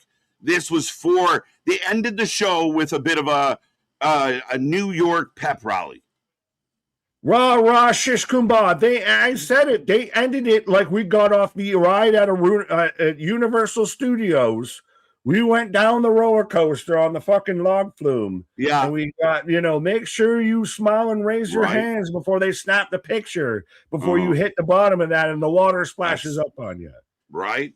No, ultimately, Nick, like, I'm almost like bummed out. Like, it was a really fun night. Boston says it here. Like a really good main event, really good show. And I just hate that they gave everyone like kind of this out where this is all we're going to talk about. You know what I mean? Which is, it's just unfortunate. You armed your enemy. You armed your enemy. A little bit. Like, I wish they didn't, because, the show was solid. Outstanding show. New tag champs. We haven't even, that got so swept under the rug because of Nick's love out there. Mm-hmm. I got Fast X and I got Rush Hour out here. I have Rey Mysterio talking. And the Furious. I'm Russian and I'm fast. Right. I got Rey Mysterio talking. It just instantly came on where Ray's in the ring with a young lady. Booyaka? That's not Ludwig's girl, is it? Saturday main event was fun. 8 out of 10, not bad. Will LeBron James sign with the Golden State Warriors or Cleveland Cavaliers or Minnesota? Who cares? Overrated. I care, goddammit. Who cares? I'm a LeBron James This fan. princess out here. What team should I go to? Yo, you can't be an Austin Matthews fan and sit there and say that LeBron James is a fucking princess. I'm not. You're right. I don't like the kid. Maple Leaf. I heard the chuckling in the background too to prove that your statement's correct, though. Fuck it. I mean, get the job done. Then I'll cheer for you, bro. 7.5 out of 10, but it's decreasing as the stretch out the last segment. We can't consoling about AEW doing this or that, not acknowledge when it's done here. I agree with that. Like, and Boston said it, and I don't want to be the type of guy that's like, oh no, this is fine, I don't care. No. It was weird placement, and I see why they did it, but I think to the fans, it becomes transparent. Like, you just gave us fluff to get your photo op, and we see it. You maybe, and the thing is, you just did something so good that all you had to do was make that the ending and move that down and do it earlier, and you nailed it. You killed it, smash, good night. But you had to fuck around, and again, the other companies do it. It hurts the show. This overall hurts people's overview of the show, unless you're an avid fan who thought that was wonderful. Improper placement out there. I agree with that. 8 out of 10. This is something that would have happened off air, but they put it on social media, right? Right. Well, I even see people in the chat. What I'm confusing people because they're cheering for the Knicks, but also that it didn't get over well. Yeah, because they did too fucking much at the very end of that. Was 100% either, hey, welcome to MSG, and oh my god, everybody's fucking losing their mind, or you don't do it at all. Yeah. I mean, it's hard to argue. I was way off. But I mean, a 5 is not flying with MDB. I don't care what flies with him. True fly don't bother me. Thank you, KJ, for being honest about the placement of this segment. I respect that. There you go. No, I mean, again, I want to call it as it is. I think what the say, like, it's almost an unfair advantage a little bit, Boston, of the sense of it's so big and Roman's so over and Roman's so big and Jalen and MSG, it's so big. So the moment felt super cool and almost worthy of the time it got. But, if you're going to do this and you don't have a Roman Reigns or a Jalen, then maybe you stay this extra and you do this segment that doesn't land at all. And that at least someone this on an energy level from the fan base in the building, they ate it up. Everyone else in the country might have not. Like a post-show, after-show thing that they put out there and everything. Because we even joked about that whole segment was for a fucking picture in a hallway. That's all that was. Yes. That doesn't equate to anything beyond even Seth and Halliburton coming out and doing fuck all with it. All that is so now next week in some corridor in a hallway at MSG, Roman Reigns is going to be on a picture holding the NBA trophy. Yeah. As Jalen Brunson's holding the WWE title with the fucking pyro behind it. New York Times. It's for, TMZ, the Daily Bugle, like all the shit. It's for all of them. Like, I want pictures of Spider-Man. Right? I want the OTC now. I want the OTC on my front page. So that's what the Latin American champion. That's crazy. Nick really hating y'all. Oh, Hate. A 5 is low though. Fair enough, but that segment was low. And what's your point? And what you trying to say? Jason, Nick did not watch a second of I watched Collision. I watched parts of Collision out there. It was the biggest conversation that we talked about at one point was, why is Athena still just your Ring of Honor world champion and not more featured in AEW? When is her contract up? And I wonder if she but do you think she would go anywhere? I don't know, but she's been there for so long, just stuck. If a man can't celebrate his own team winning, I don't know what to say. Nick is confusing the hell out of me. They are celebrating your team, and you're raging about it. The sign says this way. What did I like? Where am I raging me, about them? Smalls. So I think the idea that because it was a celebration of the Knicks and the championship, and that you would be more supportive as a Knicks fan for that moment. but even then, of it's still in the context of the moment. Like, it is entirely separate to everything else that happened on the show. It felt so ambiguous to everything else. Like, it felt like the show ended at the tag title match. It kind of And felt that then way. we had the folks, but wait, there's more. And we've got the title ceremony out there. That's all it really. They started. It went through an overrun. We thought they were going to fucking be done the show before they got done their entrances. Right? Tejano Jr. I haven't seen him in a hot minute. I don't even know what you got. I got Rush Hour and I got fucking Fast and Right. Furious. Is Geekbox out there? I feel like we missed Geekbox earlier, but a fun little show. But I'm ready for Saturday's main event to go away. I think Is it? Are they filling out the contract with the Peacock at this point? maybe for sure, but I mean, at the end of the day, I think the fan base has to approach this as a fun, glorified, like back in the day, the Saturday main event was just kind of like, again, it wasn't like uber serious. It wasn't a major component to storylines or anything like that. I mean, a little brushed in, but again, an overblown house show. It's supposed to be a little more fun. That's why, listen, the Danhausen cat stuff killed. It landed. It hit. It was a big pop. Maybe the Roman stuff didn't hit the same way. Right? Well, shout out MDB of let me know that everybody else is watching AAA right now. I'm out here. What the fuck are you all talking about? I don't constellations. I don't got it. WWE and a little bit of genius. I'll give them a little bit of credit. They just autoplayed it. Like it just started. Like I didn't do anything. It just came on. Oh, I might have only a Spanish edition. Come on.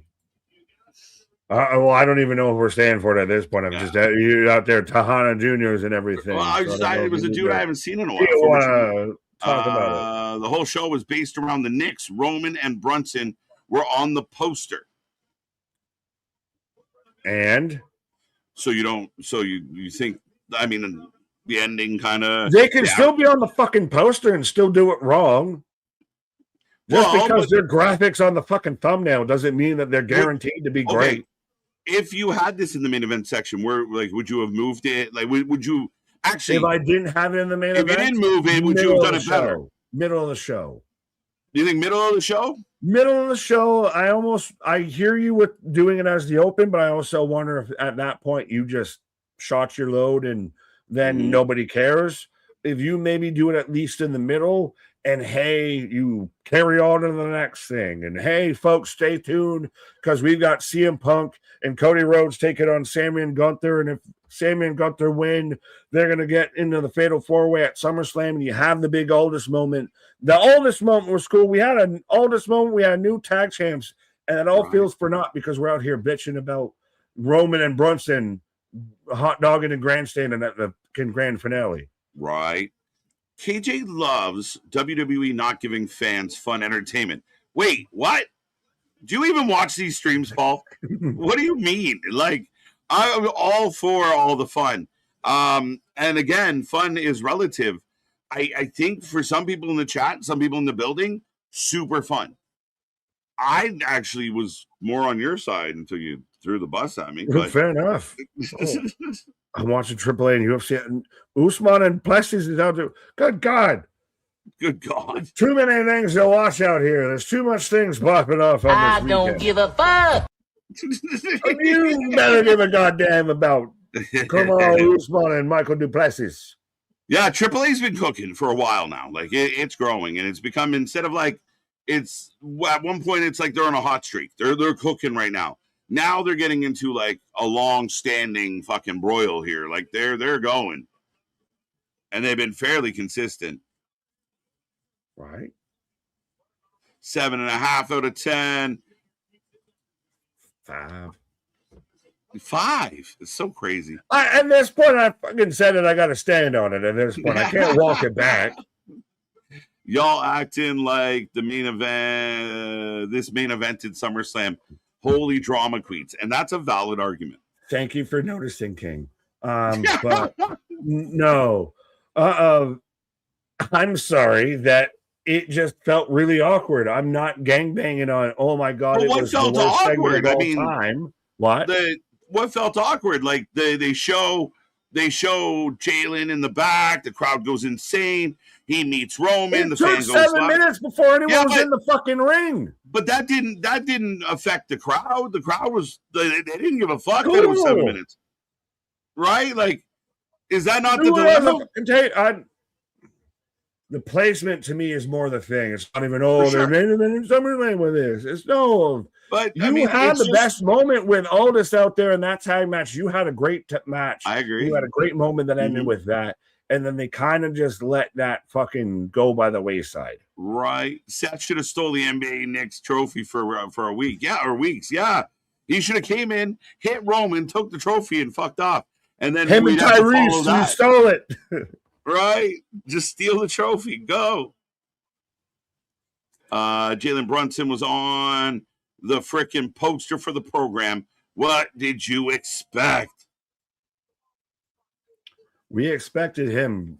I don't know if we expected him there. Right. 7 out of 10. Lyra stole the show. The main event section, as a Brit who watches no basketball, I couldn't have cared less. Yeah, and then Boston said that, and I agree with Boston. Everyone outside of New York, and maybe some people that are New York fans are like, why did we do this for? Yeah, well, why am I catching fucking flack? Everyone's agreeing. No, it wasn't great. There's a mix. Yeah, well, I'm on the mix. I'm not a Knicks. Right. I might be Nick, but I'm not in the Knicks. What did I hate on? Everything. Yeah. 8.5 out of 10. Everything did what it needed to do. In my opinion, I think it would have been kind of dope to see Bayley go on a 18-month money grubbing run. I get you, Tay, but Bayley might be out. I think that's what he's saying is her go on an 18-month money grubbing run. Oh, yeah. Well, I think that's pay me soon. Money, Mark. Yeah, coming soon. 4 out of 6 tacos. That's a good rating. I like it. I heard a number less than 5 and started to celebrate. I like that Lyra did steal the show. Like, she gets a huge nod for me tonight. She killed it. Her and Aldis were my favorite parts of the show for obvious reasons. Fallon is definitely, and we had shout out the work blood, shout out the unprotected, busted open shots, right? When no one's gigging themselves. Yeah, well, I mean, or at least no one's catching potatoes. This AAA match they definitely did. Always cooking MDB. Sorry, but I'm with Nick. Do Raw in the Garden and do the presentation at the end of the show. So what's the difference between a Saturday night main event and a Raw? If you're okay with it main eventing Raw, why can't it be? Like, this is just a Saturday night main event. So I understand that the defensive side of, who gives a shit? It was the end of Saturday night main event, and it was a big Raw moment for New York. I don't think it should have main evented either way. I was more celebrating Nick on Nick action of he was agreeing with me out there. To me, it didn't even feel like there was any sort of, if you would have built throughout the show to that, maybe that would have worked as the main event of you tease like, hey, Brunson's here, hey, Roman's here, and we might have something for him or anything. If you would have had something throughout it, go ahead. I thought they kind of did that, though. With what? Because he was on the poster? No, but you're on the poster, so you're going to be there at some point. Well, we knew they were in the building. They talked about it throughout the show. But there was no commentary mentioned it. Really? But what? Like, what? You wouldn't really keep going back. Like, there's no real like. Why would you go back to? Build up of we're going to have the moment of we're going to acknowledge, the tribal chief who always says that he needs to be acknowledged is going to acknowledge the tribal player out there, the tribal Nick of Jalen Brunson out there, of where they sit there and they gave him the title belt and everything. You get a tease to where Roman's getting something showed up and he looks at it. That's going to be great and everything. And you don't know what it is and everything. And then he does the reveal and shows the fucking title. So you're saying... I'm saying you could have made the segment better if you're going to have it make the main event outside of just Acknowledge us. We're great. We're awesome. Things, posters, pictures. Good night. So you would have added more Jalen and Roman to make. I would have added a through line throughout the show. Okay. All right. 8 out of 10. Pea pads. Putting your pants is cool. Consider me Miles Davis. Doing a mess around. Wagner gets a win. He will be in a fatal 4-way. He is qualified. Lear is a tough last. Triple A is cooking as always. Check in later. Folks, we are back on Monday for Raw. I hope everyone gets to enjoy. Go check out our merch. I don't have the final results yet for the Predictions Championship, but they will be out tomorrow-ish. Let me see real quick. But yeah, no. Check in with us. That's it. I mean, Saturday main event, I thought it was really good. Good job. Fun show. Lots of reasons to cheer. A debatable ending for sure. But ultimately, that's how the wrestling world goes. We're going to love stuff. We're going to hate it. Ultimately, I thought we got there pretty good. I don't know, man. All in all, not bad. Start spreading the news. I'm leaving today. Right. I want to be a part of it. Okay. Our shit is real. Our shit is raw. Our shit is authentic. When you're talking about that wrestling, you better put that for life with it. I'm not ready. Okay, well, I didn't know. You seemed like you were going that way. Have a good night. See you on the other side.